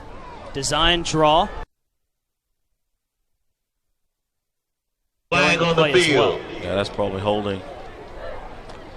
Right guard. It was Antonio Miller to make the tackle for FAMU. The referee gets ready to make the call here. It's not often that you see Ramadan running the football. They've had a design draw for him twice so far in this game. Offense, number 77, 10 yards from the previous spot, second down. And a hold will be called against North Carolina Central. And 77 is? 77 would be the right Portisha guard. Glenn, yeah, the right guard. Yeah, usually when you see it come from where it came from, it's on the right guard of the center. So it'll be second down and long with 50 seconds and ticking remaining here in the first half. 4 receivers, 3 to the near side for the Eagles. As Ramadan steps back, looking, throws a strike, and that's nearly intercepted on the far sideline by Courtney Cox as he went back to Barnes. It'll be third down as the clock stops. Yeah, he almost ran the route for the receiver. He broke on it. Nice break on the ball, unable to catch it. One of the reasons probably why he's playing defensive back. But had a big opportunity right there in front of him and for a pick six, unable to capitalize. And FAMU continues to do what they've been doing all game long. 2-down defense. They swap out and put in a third down personnel. And now here's the snap for Ramadan. They're going to hand this one off in the backfield, and there's no room to run as the defensive line just crashed in there like waves to bring down the runner. Yeah, and I'm sure they're going to just let that clock run now and see if they can get out of here without having to punt the football. At the 21-yard line. 20 seconds to go, and the Eagles are not going to be required to punt the ball, and that should send us to our halftime break. 41-7, Florida A&M leading North Carolina Central right now with 8 seconds remaining, and I don't think Baccaro is going to take this snap at all. An explosion of offense from Florida A&M as the Eagles scored first, but the Rattlers rattled off 41 unanswered as we head to the break. This is Eagle Football on ESPN3 and the NCCU Sports Network. We'll be back in a moment. Ladies and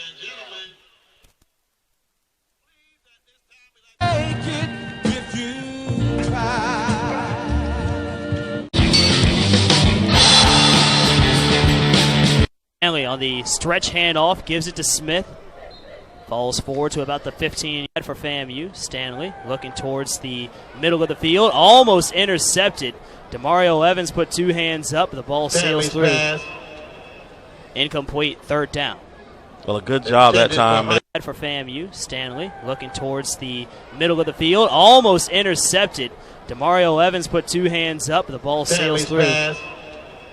Incomplete, third down. Well, a good job that time. They've been able for FAMU. Stanley looking towards the middle of the field. Almost intercepted. Demario Evans put 2 hands up. The ball sails through. Incomplete, third down. Well, a good job that time. They've been able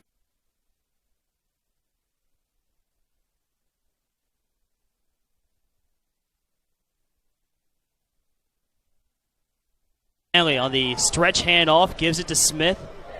Falls forward to about the 15-yard line. It'll be third and about 7 now. They'll hand this one off again to Deshaun Smith. He bounces off another couple of tackles before 5 through the air.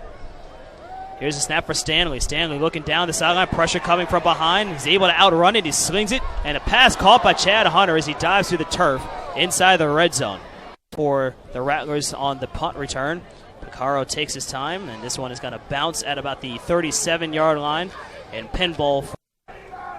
And another handoff up the middle. The Rattlers ready for it, but in fact, they'll give it to him. It's looks like Jordan Freeman on the carry to start the drive, and he just follows his blockers forward for about 3 yards. Yeah, but he's delivered some strikes. Kick deep to the corner for Taekwon Watson. He'll bring this one in down the far sideline, follows some blockers, skips towards the sideline, and he's going to be brought down right on the tailback. They fake the handoff. They go the fade route to the end zone, caught by Hunter. Once again, I believe, opens his hands, receives the snap. Pressure coming in around the edges. He has to swing this one to the end zone intended for Hunter. It's incomplete. Flag on the field. Thrown.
goes from here.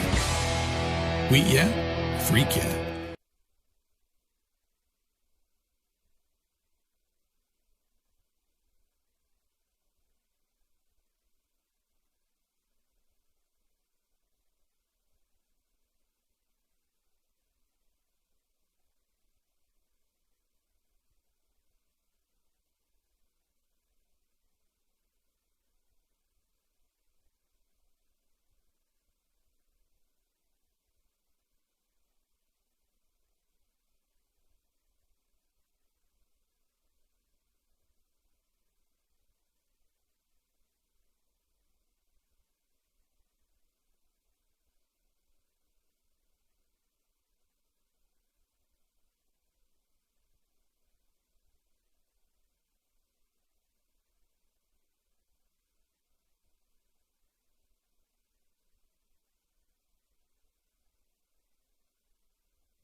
Put your data to work on the cloud that drives business. The IBM Cloud, the cloud for smarter business. Welcome back to O'Kelly-Riddick Stadium as North Carolina Central and Florida A&M are battling here in the Bull City. Florida A&M leads 41-7 over North Carolina Central. Taking a look at our scores around the league and around the nation as North Carolina Central is trailing in this game, and next week they're going to have to defend against Howard, and that's a team that's going to have to look out for. Kalen Newton and the go-go offense, as they call it in the nation's capital, very high-powered and good to go on the ground. Yeah, they're very solid, and they have the ability to run and pass the football, and Kalen Newton's had an explosive start to the season again, picking up where he left off last year. He was delivering a lot of wins last year with his legs. He seems to be passing the ball a little bit better this year as well, and adding some dimensions to his game is only going to make them a greater threat in the MEAC. So North Carolina Central right now trailing against Florida A&M. Both teams on the field warming up to start the second half. Joe, what did you see between these two teams? And if you're Coach Eastman, what are you telling this Eagle team before the start of the second half? Right now you've got to start winning some possessions. We haven't won any possessions since the very first possession. Offensively, they've been able to do almost everything that they wanted to do, and defensively, we've struggled a lot with the ball, with stopping what they were capable of doing. I think he's going to have to tell the special teams unit they're going to need to be special, but also he's going to have to tell his defense that they've got to get off the field and not give up the big plays because they're giving up too many big plays and allowing too many easy opportunities for FAMU with a short football field. So North Carolina Central and Florida A&M, if you're Coach not Coach Wood, but the coach for Florida A&M. Simmons. Coach Simmons, that's correct, Willie Simmons. What are you telling this Rattler team? Just keep your foot on the gas and keep doing what you're doing. You know, we haven't had to punt all day. We've been playing solid football, doing what we had to do. I think they've only punted one time. And, you know, when you're doing that, you're doing something right. So just keep your foot on the gas, and defensively just keep pinning your ears back and knocking it down. 41-7. Let's take a look at our team stats here as we compare the two sides.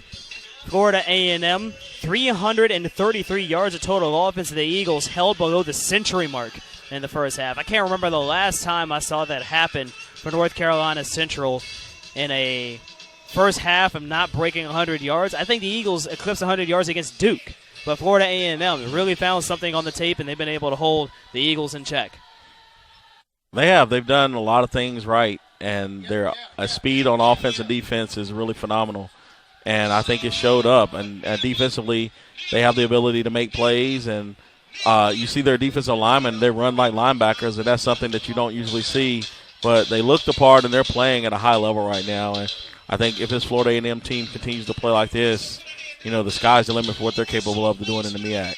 North Carolina Central received to start the game, so Florida A&M will get the ball to start the second half. And they scored on just about every possession that they had the ball. I don't think FAMU had to punt once during the first half. Yeah, I think they did punt that one time, and that was on the fourth down where they had the false start, when they had it on 4th and 1.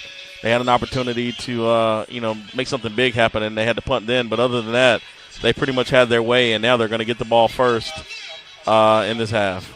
41 unanswered points for the Rattlers, 2 field goals, 4 passing touchdowns, plus a blocked punt. And the Rattlers will get the ball first in the second half as they try to extend the lead even further. Ready to send this one off for North Carolina Central will be Jonathan DeLuca. And back deep to return for Florida A&M will be Marcus Williams and Xavier Smith. The Eagles, the home team, black shirts, maroon pants, maroon helmets with the maroon numbers as well, white sleeves. FAMU, white jerseys, green numbers, orange pants, green stripe, orange helmets, white stripe over the middle, and the Rattler head on both sides of the green face mask. Kick deep towards the far sideline, and this one will be returned by Williams. Williams turning his way towards the sideline, spun down, and tackled at about the 22-yard line, and that's where the Rattlers will set up. Yeah, the Eagle defense now comes out on the field looking to try to make a stop. The Rattlers held that time, not a great return, but a good enough return to get positive yards on the play. Now the Eagles have to find a way to get them off the field early and try to get some momentum back in the second half. So the Rattlers will jog out into the field as they go from right to left on your screen here in the third quarter. Hunter will be the lone receiver on the near side. Smith, the tailback, 2 receivers at the top of the form, and 1 tight end on the near side for FAMU. Ryan Stanley will motion a receiver from the outside, and they're going to hand it off to the tailback, Smith. Smith found a gap, but he was tackled by the shoestrings before he could get through it. And I'm looking, trying to see who made the tackle there. It looked like it was King Kiaku. No, excuse me, Devontae Reynolds on the tackle. Yeah, Devontae Reynolds, a name we haven't heard a lot today. He's normally a guy who makes a lot of plays for the Eagles on defense, and he's one of the names of guys who has to step up in the second half and try to create some tempo or maybe come up with a big play. 2nd down and 9 after a gain of 1. Same package for FAMU, 3 receivers and a tight end. Stanley will motion the slot receiver this time around. Fake the handoff, and they'll go on the pass over the middle on the seam route. And it's caught, and it's going to be enough for a first down as they go to Anthony Jones.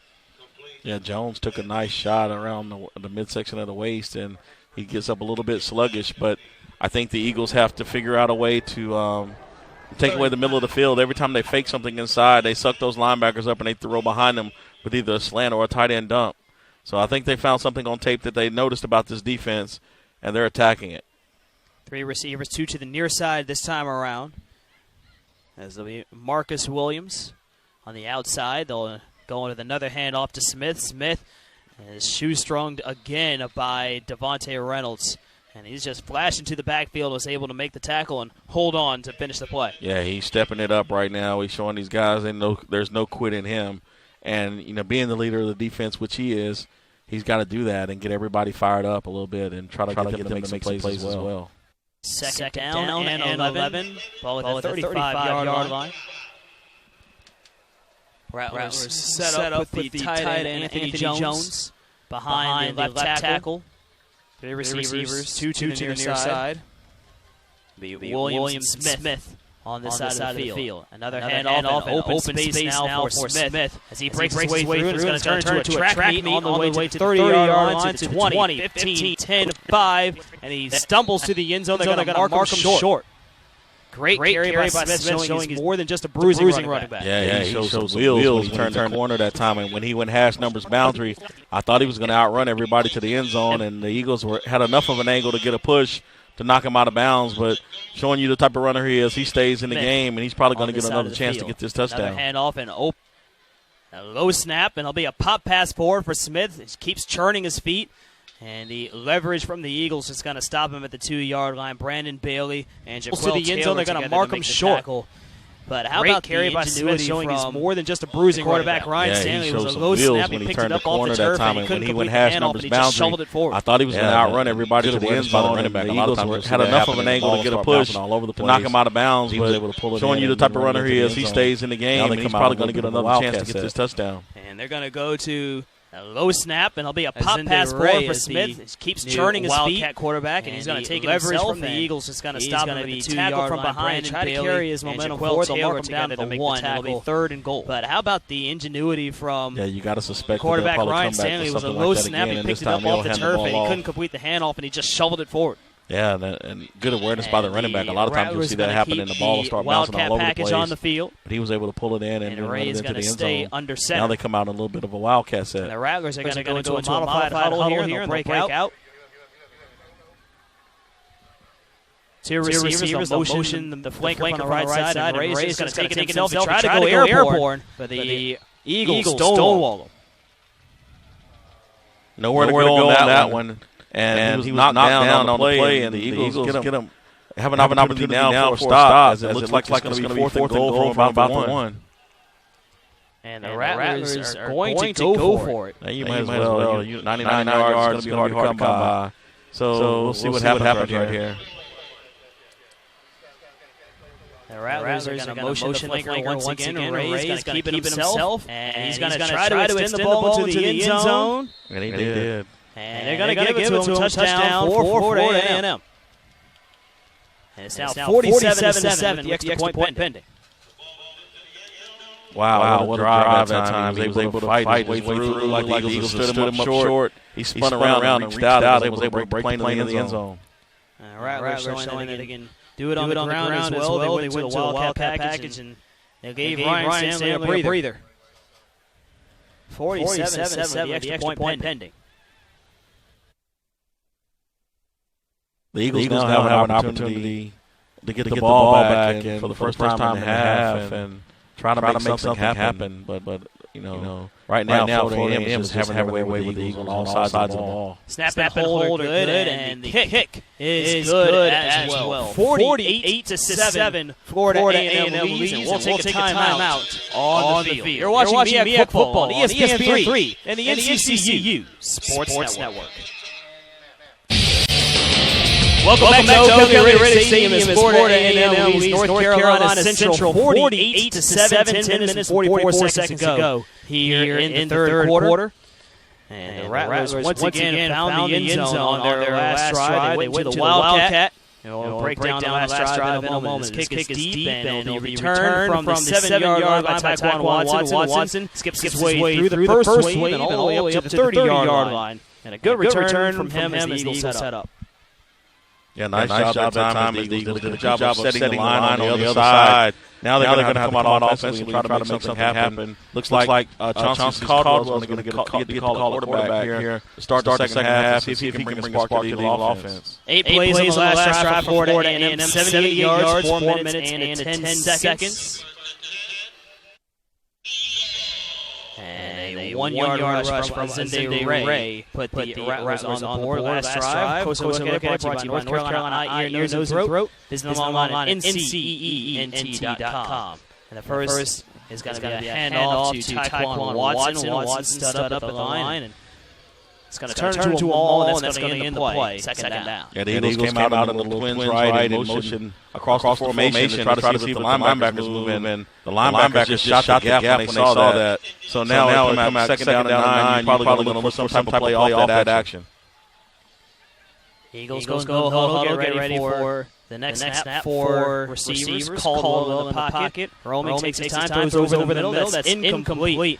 As flashing in there to make the play was Andrew Hines passing to Day Stevens. Yeah, Stevens again got to work back to the ball a little bit more, make that catch. Had some rim across his hands and knock it out of his hands. He's had a couple of balls hit him in the hands today that he hasn't been able to corral. Third down, 9 yards to go. 4 yards. Excuse me, 4 receivers for the Eagles. Caldwell steps back in the pocket. Caldwell flings this one over the middle and almost intercepted. A one-handed effort made by Andrew Hines. I don't think he knew how much time he had. He could have stopped to use 2 hands, but he tried to make it one hand. Fourth down. Yeah, almost spectacular interception. Caldwell pushing the ball down the field. Look looking Stevens again on the post route. Unable to connect with him and ended up almost getting an interception. So the Eagles punt. And off it goes. And Chad Hunter is going to be tackled as soon as he brings that one in by the defensive back, Aaron Duncan. That'll send us to a media timeout. We're taking a time out of the field. You're watching MEAC Football on ESPN3 and the NCCU Sports Network. Has a free trial. Okay. The food that we are consuming right now, not free.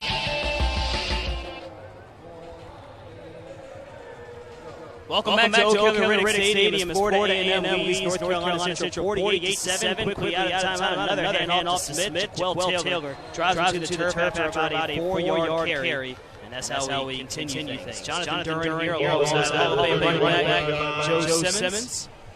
As Florida A&M picks up a quick run and gains 3 yards. Yeah, nice job. I'm going to make people miss his space and showing you his athletic ability. See that he has the ability to make people miss on the first move, and luckily for us, the linebacker there to make play because he avoided the defensive lineman relatively easily. Second down for Florida A&M. Ryan Stanley will motion the receiver from the outside. And off inside to Smith flashes into the second level. He's going to move up to the 50-yard line before he's finally spun out of bounds by Devontae Reynolds. Another opportunity to make a play in the backfield, and this is one of the differences you see between what they're doing and what we're doing offensively. They're making people miss at the point of impact and able to get positive yards. Our guys are getting tackled with one-on-one moves and one-on-one opportunities. And that's what we're talking about, making a play. Sometimes you've got to be able to be special on your own and turn water into wine. Rattlers slowing things down a little bit. Instead of going quickly to the line, they'll line up to the offensive unit. 10 seconds before the snap. And Ryan Stanley just taking his sweet time. In motion the receiver. Another handoff for Smith. This time he is popped straight back by Devontae Reynolds. Right that one. Devontae Reynolds is playing like a man possessed. He's probably made the last 6 tackles on defense. And he seems to be everywhere. A loss of 3 after that last carry.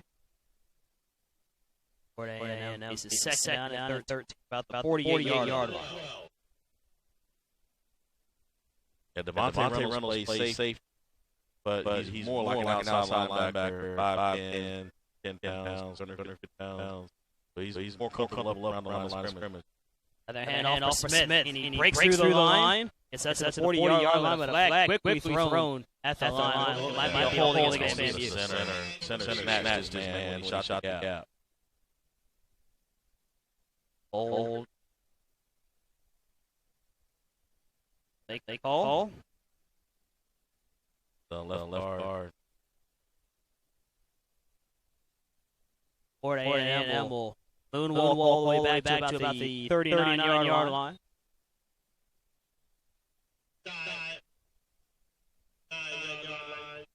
Second down. Main Street for FAMU. Yeah, the Rattlers are letting this thing run down. They're shortening the game a little bit, limiting the time that they have, and limiting the time that the Eagles will have with offense sessions. Rattlers taking time, 2 seconds to snap. I don't think they're going to get this one off in time. The flag thrown, it'll be a delay of game. Talk about them trying to let the game go. They waited a bit too long for the snap. Sometimes you'll start late because everything will come in late. Coach trying to slow you down. They should get him to play as early as possible and let him set the tempo. Now, Florida A&M is facing second down and about 30. Three receiver package for FAMU. One tight end to the near side and one tailback offset to the right. Stanley. Takes the snap, fakes the handoff, put pass over the middle, caught by Smith. Brought to turf right around the 48-yard line, like Jaquel Taylor there for the tackle. Did a good job faking it, ducking the linebacker up and then throwing the slant behind him. And red needle. That was a nice catch and run by the receiver. But an even better pass quarterback. Rattlers still taking their time. Third down, about 12 here. Get back to first spot where they were on second down. A quick tackle by Devontae Reynolds. Third down, here's the snap. Stanley in the pocket goes deep down the sideline. That's another pass reeled in on the vertical route by Marcus Williams. Nice job, nice pass, and they're abusing the cornerback. It's been a long day for the secondary, and that time Mario Evans was caught up, and luckily for the Eagles, there was a hold on the play. Another hold called. They'll go back another 10 yards. Third down and 23. Yeah, they're making an example out of the secondary players. They're just running by them. Any opportunity that they get, they've got to do a better job of make sure that they stay on top of the receiver. They're allowing way too much space from over the top and through the middle. And right now, FAMU has the ability to try to make something big happen. As FAM comes out, spread offense, looking at the Eagle defense. The Eagles come out in cover 2, surveying the defense, look for the Eagles to make an adjustment, quick snap, takes a step, and all of a sudden there's a penalty on the play as the official. And Florida A&M has called the timeout on the field. And it's going to be a 30-second timeout, but you look at what they've done offensively, they've had the ability to make big play after big play in these situations. You got to expect they're going to try to put something together now, going to give them the opportunity to make another big play. You look down on the sideline, the coaching staff is trying to get these guys motivated to make a big play on defense. This is a grand opportunity now for the Eagles to get the football back with plenty of time in the third quarter and a good field position. They haven't been able to get good field position, even get FAMU to punt one time so far in the game. So this is a great moment for the Eagle defense. Sets the tone, try to get off the field on third down.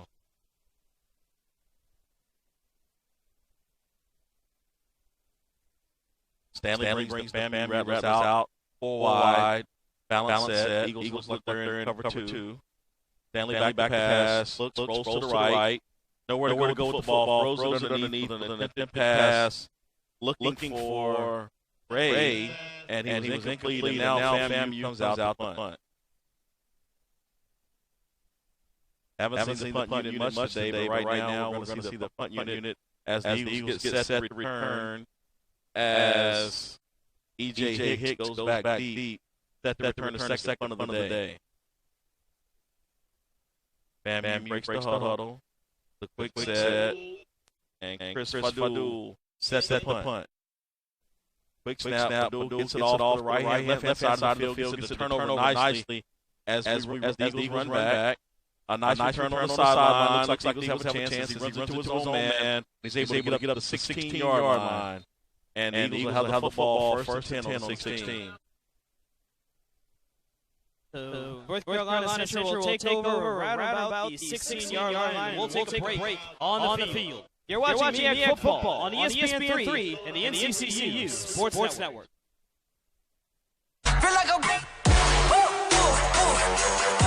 NBA on ESPN is back October 17th, presented by State Farm.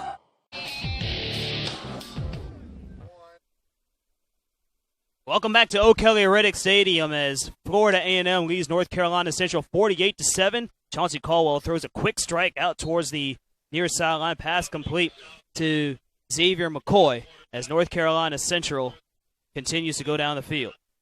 And Dominique Schaffner now in at quarterback for the Eagles. Schaffner comes out and throws quick for the first time, for quick routes and trying to get people involved in the game. Pass complete to Josh McCoy, not Xavier McCoy, to correct myself. And Schaffner's going to take this one on the design run, goes up the field to the 30-yard line. And we saw him get a 7-yard carry against Duke. Breaks off in about an 8-yarder here for the first down. Yeah, and he's one of the guys who can do both. He's a passer and a runner, and he has the ability to do both. Not the tallest guy in the world, and that's probably the only downside to what he does. But the young man has a cannon, and he's actually a pretty good reader of the field. Another quick pass to the outside, caught by Day Smith, and he brings it up to about the 38. And he's second down and short. The Day Stevens make the reception and push the Eagles down the field. 4 minutes to go here in the third quarter. 4 receivers set for North Carolina Central, and a handoff in the backfield, and a big cut. And a stiff arm given now, and now Freeman in open space. 40-yard line, 30-yard line. It's a track race, 15, 10, 5. He slips out the tackle and tumbles forward to the...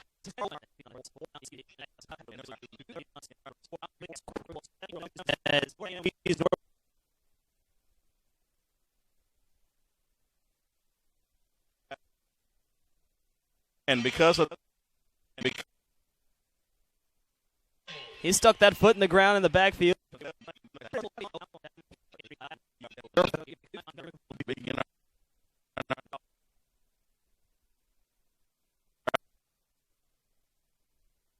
Joe, being a running back yourself. Oh, wow.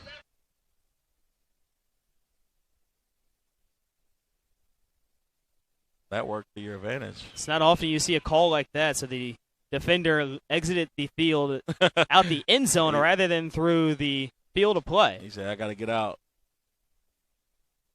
I've seen guys run off the wrong side of the field before trying to get off.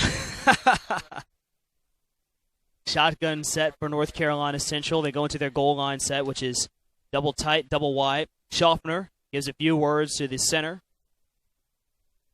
It's Freeman in the backfield. They'll motion tight end from left to right.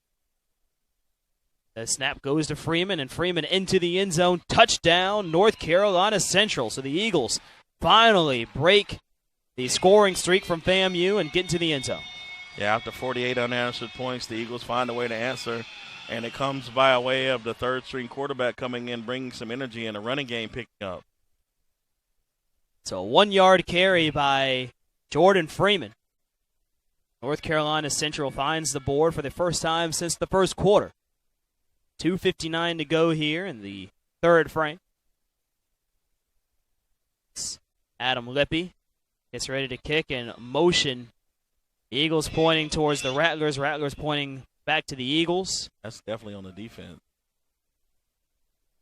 As even the kicker, Lippy, is pointing towards the defensive line. Officials huddle up. They'll make the call.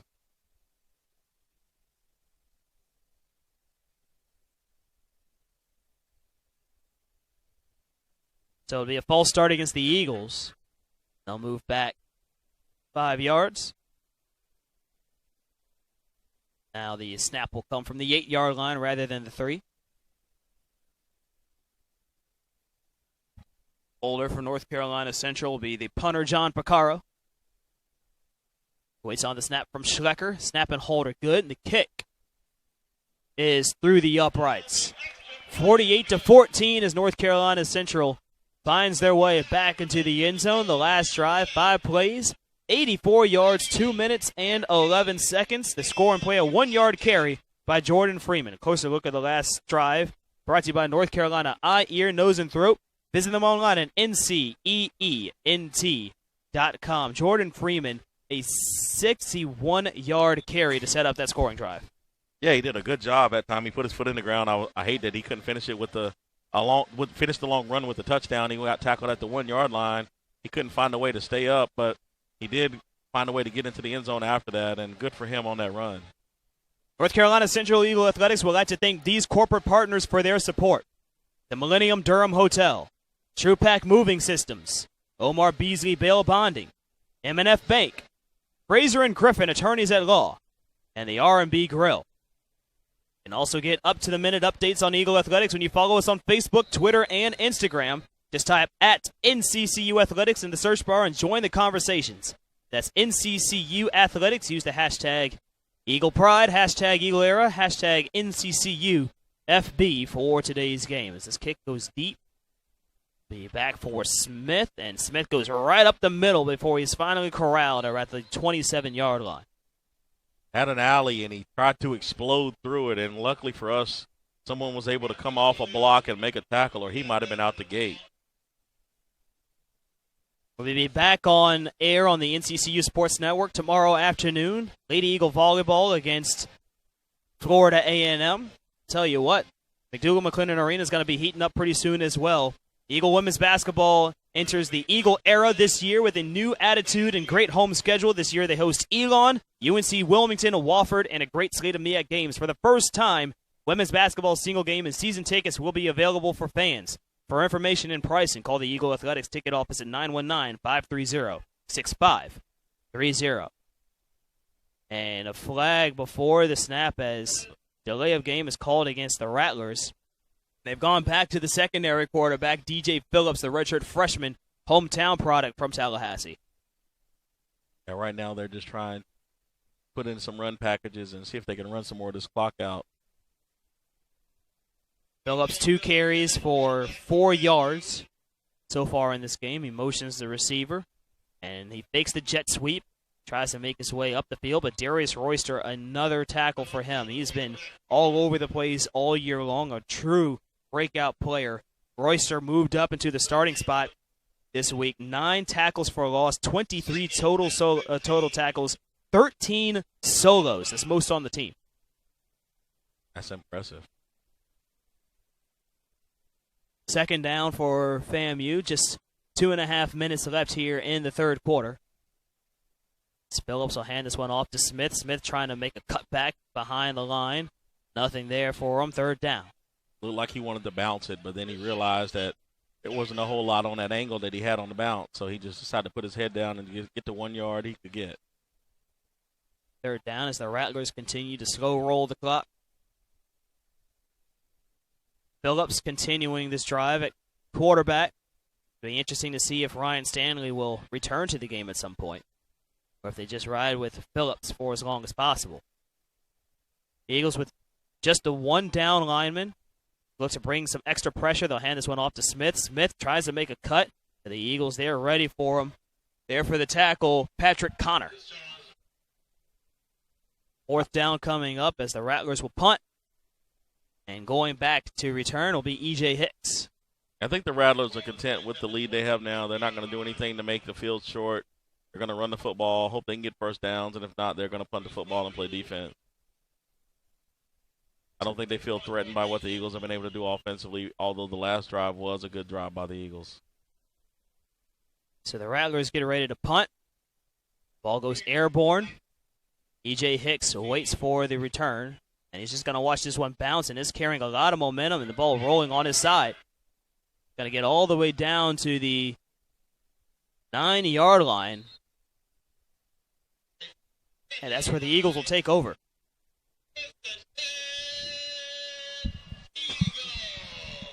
So the Eagles have 91 yards to go as they head down the field.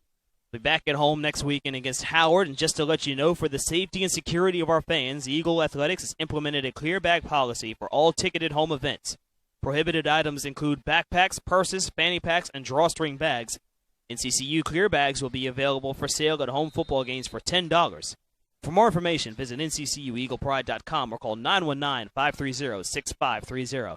Schaffner throws the swing route outside to Jordan Freeman. Freeman slipped on the first cut, but he was able to stay on his feet and burrow his way forward for about 3 yards. Yeah, nice job of getting out of the cut, but if he doesn't fall down, he probably gets a lot more on that play. Second down and about 7.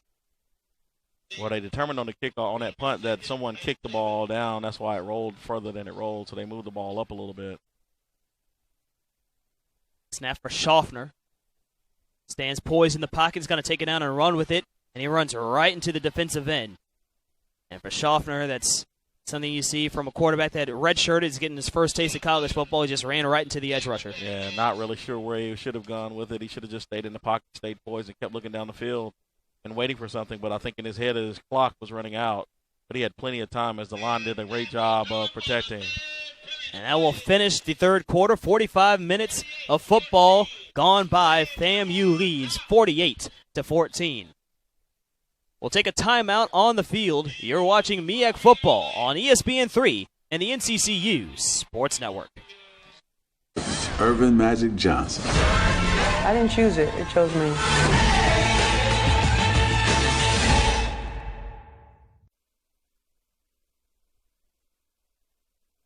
Welcome back to O'Kelly Riddick Stadium as Florida A&M leads North Carolina Central 48-14.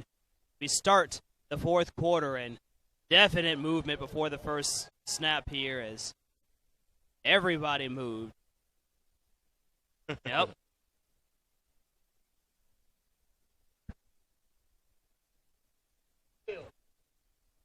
Start called against the Eagles, and 51 for CCU is Nick Leverett at that. They'll reset. 3rd and long, 9-yard line. Schaffner in the pocket. Throws deep, and he has a man wide open. This one's caught at the 45-yard line and takes his tackler all out of bounds all the way up to the 40. A big rainbow down to Ryan. Drops that one in on the top.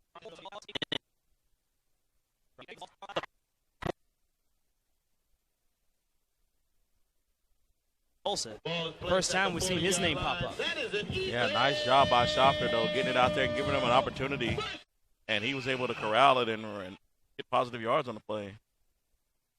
First down for the Eagles. Nick Schaffner going his time here at quarterback. Deep over the middle again, and this one just past the outstretched arms of McDaniel. Daniel must have found some kind of formula down that near sideline. Yeah, he did. He was wide open, showing some speed, too. Second down coming up now for North Carolina Central.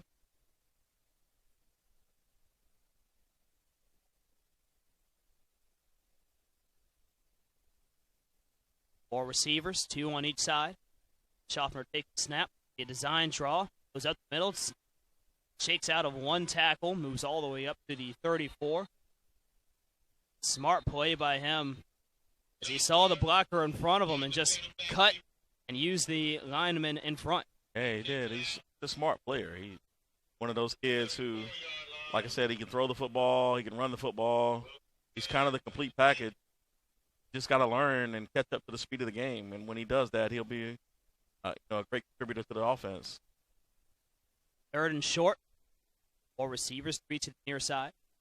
Schaffner takes the snap, takes his time in the pocket, has open space, and he's going to run with it. Gets all the way up to the 25, and he lowers his shoulder. He goes right into the tackle. Yeah, that's what he used to see a lot of that when he was at Middle Creek High School playing quarterback. He was one of those guys who would take it to the next level, and he has the ability to make big plays with his arms and his legs, and he's not afraid to mix it up either. Dominique Schaffner keeps pushing the Eagles forward. Schaffner 3 for 4 so far, has carried the ball a few times. This pass nearly intercepted and threw it into a very tight window, and that window closed in a hurry. It did, and that's one of the ones he probably miscounted and thought it would be a lot opener than it was, and the linebacker did a good job of getting out there and closing out the zone, and the corner broke on it pretty well too. He was fortunate on that one that it wasn't picked off. 2 carries for 6 yards for Dominique Schaffner. Let's check the game. 4 receivers, 2 on each side. Schaffner takes the next snap.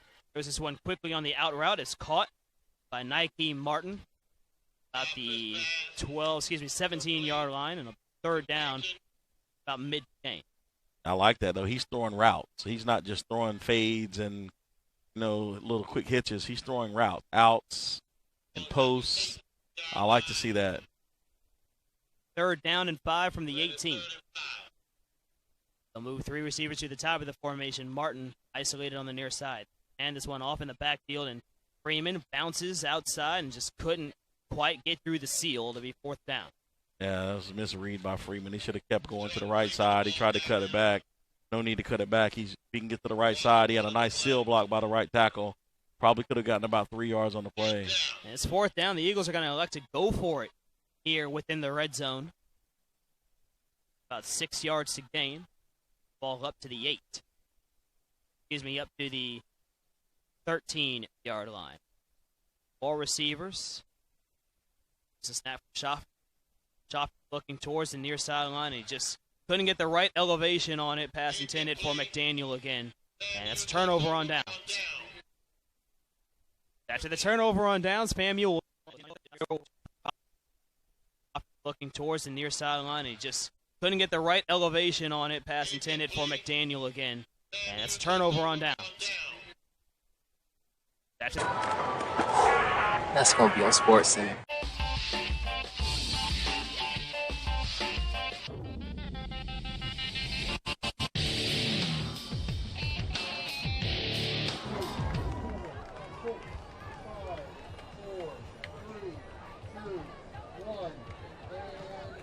Welcome back to O'Kelly Riddick Stadium as Florida A&M leads North Carolina Central 48-14, 12 minutes to go here in the 4th quarter. Jonathan Duran alongside Hall of Fame running back here at North Carolina Central University, Joe Simmons, as the Rattlers will continue here on 4th down. It'll be a keeper by DJ Phillips, and he storms his way forward all the way up to about the 24-yard line. So the Rattlers are going to keep Ryan Stanley on the bench and just let DJ Phillips see this one out, but a lot of pushing and shoving. When the play was over, leads to Laundry on the field. Yeah, not a smart play that on the time. field. As After the play, unsportsmanlike conduct. Defense, number 42, 15 yards from the previous spot, from the end of the run, end of the run. Automatic first down. This is number 42's first unsportsmanlike foul of the game. And that'll be charged to Anthony The Sherrill. ball will be played Anthony at Sherrill. the 39-yard line. not a smart play. Will be A little bit of a push after the end of the play.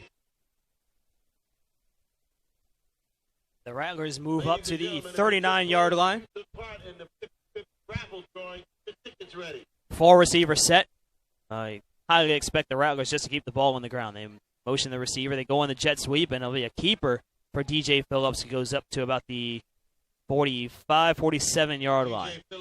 Yeah, good read that time, and he kept it coming forward, and luckily for us, Devontae Reynolds was there to take it down.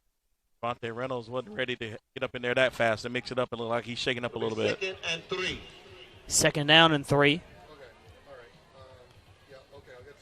Rattlers still going slow down the field. They mill around 13 seconds before they need to snap the ball one more time. The Eagles with the 4 down linemen, 2 linebackers in the box. Again, they motion a receiver. And this time they do complete the jet sweep, heading towards the edge of the field. It's enough for a first down. And the receiver still trying to stay in bounds, this time on the carry, Nick Dixon. Freshman receiver from Tallahassee. And another flag thrown, it looks like, at the end of the run. Yeah, it looks like a sportsmanlike on the push at the end of the run.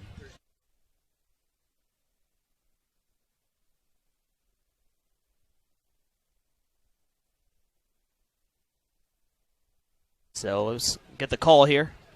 Personal foul. Defense. Number 10. Late hit out of bounds. 15 yards from the end of the run. Automatic first down. And a late hit out of bounds by North Carolina Central. So FAMU continues to get free yardage, and they move up to about the 29. Not a good look right now by the Eagle defense. 2 unsportsmanlike penalties that were very unnecessary. You're trying to, compete, and I understand that, but don't put yourself in a harder situation than you're already in. Handoff here for Deshaun Smith. Smith bouncing outside, speed. And a big hole that time on the left side, and he just showed you what he was capable of. We've seen him, push the B button a lot today and showcase that speed to get to the edge. And the Eagles have to do a better job on run defense if they want to try to slow this thing down. Shotgun 4 wide. Again, they motion a receiver. This time it'll be a keeper by Phillips. Phillips slung down somewhere around the 7-yard line. Second down and about mid to gain, about 5 or 6 yards. So FAMU continuing to go very slowly down the field. And Joe, the MO for their offense is just to work that jet sweep, move the receiver across, and try to create some misdirection in the backfield. Yeah, they're reading the motion from the jet sweep. The jet sweep is telling them whether they're in zone or man. If they're in man, they usually don't hand it off. If they're in zone, they try to run on the backside, or the quarterback keeps it. Smith this time on the carry, gets about 2 yards. Smith, the ball carrier. A third down. He takes it down to the 4-yard line. Will it be 3rd and 2? You can almost expect that he's going to give it on the jet sweep on this time. They're going to sub out Smith, and now they'll bring in Ricky Henrellis at tailback. It'll be Henrellis and Beryl White in the backfield. As White, the tight end, now sets to the line, and Henrellis stands on the right hip of Phillips. And it'll be a keeper for Phillips this time around. He stretches the ball across the plane for a touchdown. TJ Phillips on the 53-14, FAMU.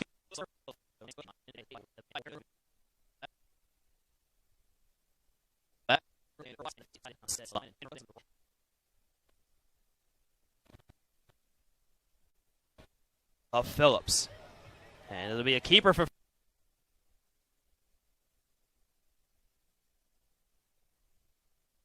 14, FAMU. Gives me 54. It's the field one more time.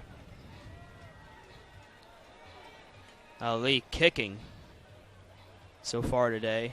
9 kickoffs, 2 field goals. And on PATs, I'm just looking for that here on our stats as well. That one is also good. That's a media timeout here as Florida A&M now leads this one 55-14 with 8:56 to go. We'll take a timeout on the field. You're watching MEAC Football on ESPN3 and the NCCU Sports Network. Okay, you're Lee Corso. Who? Your coach. ESPN College Game Day, built by the Home Depot. Welcome back to O'Kelly Riddick Stadium as Florida A&M leads North Carolina Central University 55-14 here in the fourth quarter. 8 minutes, 56 seconds remaining here in regulation. The Rattlers have been on top early, and they just haven't relented all game long. Kickoff going deep to Tyquan Watson. This one's going to sail into the end zone. He's going to take it from about 2 yards out. Takes a few blockers, moves his way up to about the 17, 19. Actually, takes the pile forward all the way up to the 21. FAMU, another touchdown for them on the last drive down. 7 plays, 81 yards, 3 minutes and 12 seconds. 4-yard rush from DJ Phillips for the score. Closer look at the drive brought to you by North Carolina Eye, Ear, Nose, and Throat. Visit them online at nceent.com. And as the Eagles set up, Eagle Athletics would like to thank these corporate partners for their support. Blue Cross, Blue Shield, North Carolina Education Lottery, and Sheraton Imperial Hotel and Conference Center. Dominic Schaffner getting a lot of really crucial playing time here at quarterbacks. He slings this one down the near sideline looking for Nike Martin, and He almost made the play as he collided with the defensive back, number 12, Courtney Cox, and it'll be second down. Martin almost made a great adjustment on the football, and he was unable to come back to the ball. I thought they were going to call pass interference for a second, but the official decided that the contact was incidental. So we've had a couple of chances to see Dominique Schaffner. He made his real Eagle debut at Duke last weekend, and now he's getting some extended action here in the fourth quarter. What have you seen from him so far? I like what he does with the football. He has a good command of where he wants to go with the football. And he showed it off right there in that completion to Chance Kennedy. Yeah, and I think that, the more he plays, the more comfortable he's going to get. Dominique Schaffner, the young quarterback, the redshirt freshman from Apex, North Carolina, product of Middle Creek High School, a former Mustang. 8 yards to gain for the Eagles here from their 23-yard line. Schaffner with 4 receivers, 2 on each side. Stands tall in the pocket. And he goes with the pass in the near side to Freeman. Freeman goes forward, takes a shoulder charge, but I think he might have gotten forward enough to get the first down. I think he did. And Schaffner showed you some versatility. That time he was going to run it, and he looked up and saw somebody who could probably get more yardage than he did, and he was able to drop it in the bucket. And you mentioned Middle Creek, man. They've got a group called the Creek Crazies at high school games. It's insane. Those kids go wild out there, and they love him. 4 wide. Schaffner dances out of the pocket, throws this one, and almost telegraphed that one, trying to go back to what's become his favorite target, Ryan McDaniel. But the defensive back flashed in there to break that one up. Yeah, nice job by the DB when he was scrambling. The receiver tried to uncover, but the defensive back did a good job of staying on his hip, and Schaffner got away with one on that one. Second down from the 32-yard line. 7.5 minutes to go here in regulation. 4 receivers, 3 to the near side. Schaffner has tailback Freeman on his right hip. Schaffner reverses field, looks to throw. Pass completed to Chance Kennedy once again. Short gain, third down. Yeah, looked off to the right side. Didn't like what he saw. Come back to the check down. Just led him a little bit too far, and he wasn't able to get anything after the catch. Might have even lost a yard on the play. It looks like it is a loss of 1, so third down coming up. 3rd and 11 for the Eagles. Kennedy motioned from the top of the formation to the near side. Trips to the boundary. That's rare. And here is Schaffner. Pressure coming. He just throws what turns out to be a duck over the middle. It was looked to be intended for Kennedy, but 3 FAMU defensive backs crash in there and break it up. He must have gotten hit as he released that one. Yeah, he did. He got hit on the way on the throw, and the FAM Rattlers are letting him know and letting our offensive line know that they won that one. 4th down coming up. Picaro to punt. It's always interesting to see kickers always wear, not always, but often they like to wear the two different shoes. Mm-hmm. Picaro, black shoe, lets that one go. Back deep to return. A fair catch for Hunter at the 36-yard line. And that'll send us to a media timeout. We'll take a timeout on the field. You're watching MEAC Football on ESPN3 and the NCCU Sports Network. Anything can happen on Saturday night.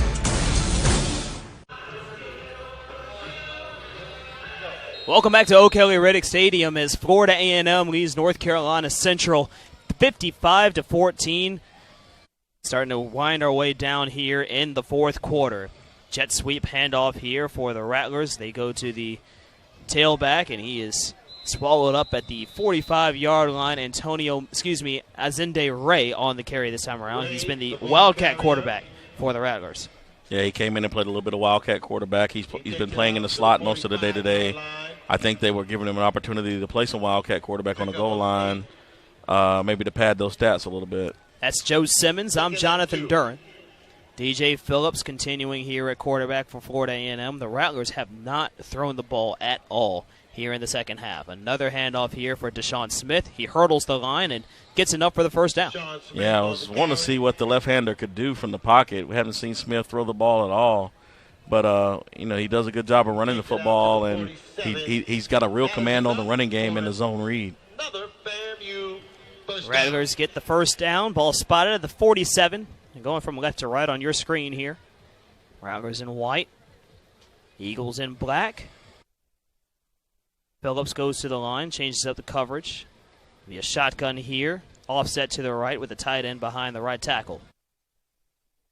Again with the motion, the receiver, they'll fake the handoff this time around. Phillips keeps it, and it'll be tackled for a loss of 2. Yeah, that time, good job by the Eagles reading pursuit, and when he pulled it, they were sitting in the gap waiting for him.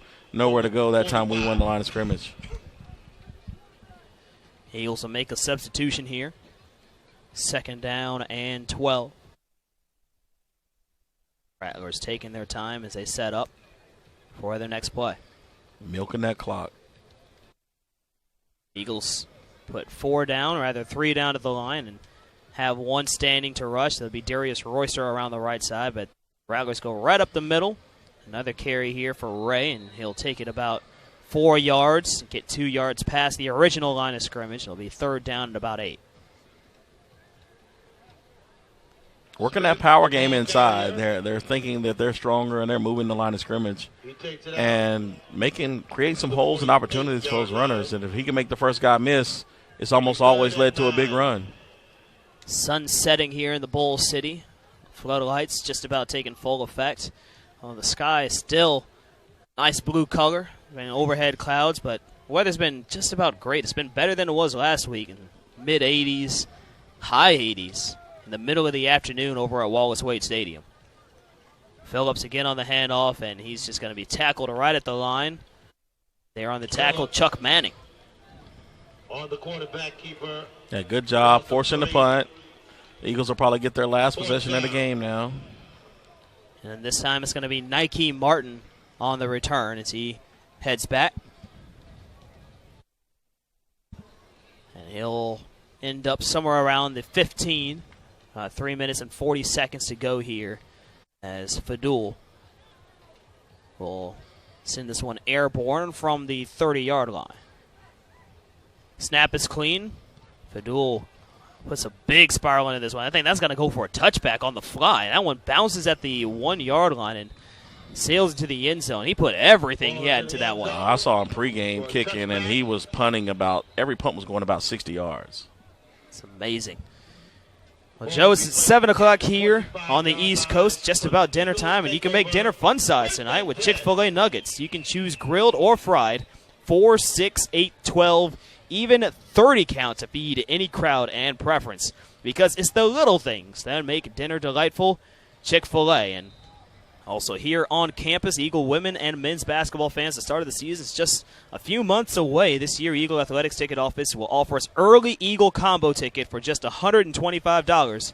Your combo ticket admits you to each women and men's home basketball game this season as the Eagles continue here on a quick screen to the near side.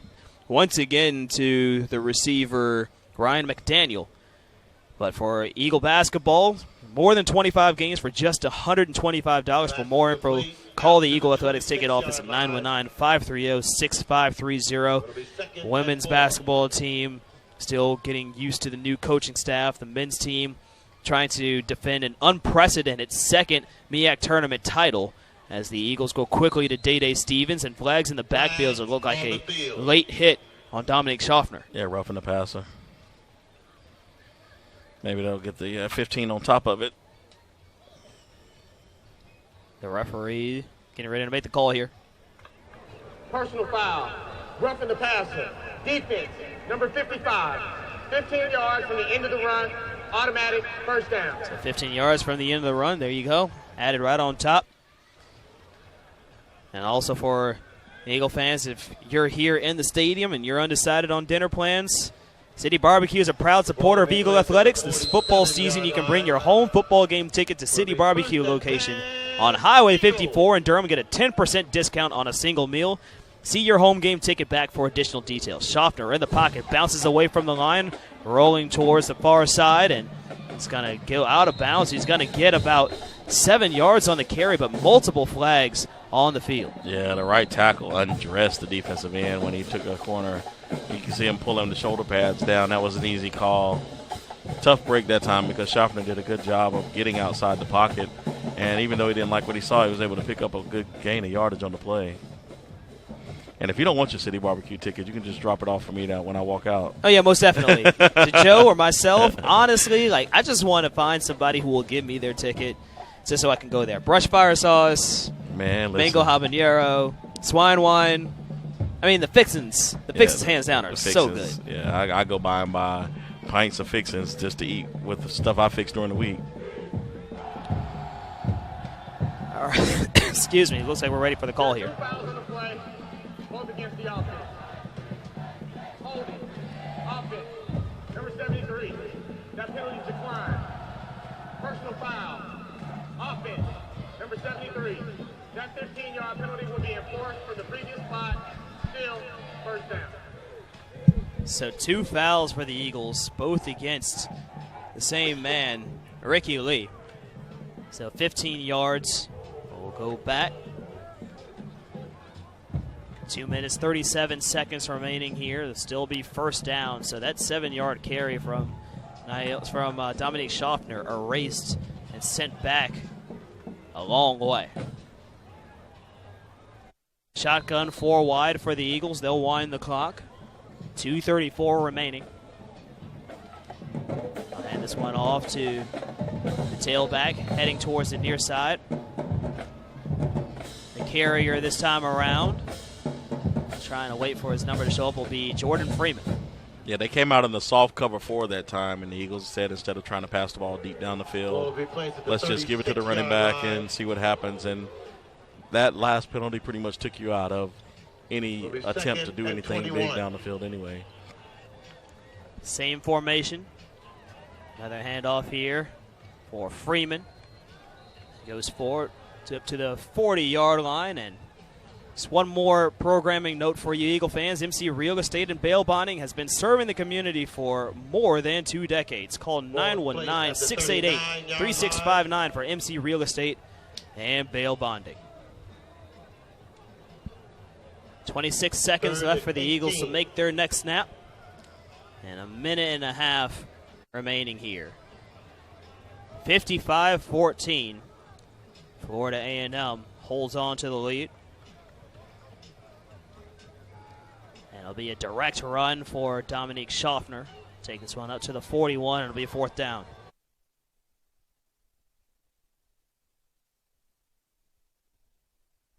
Eagles coming out now, looking to punt at the end of the and try to pin them back deep.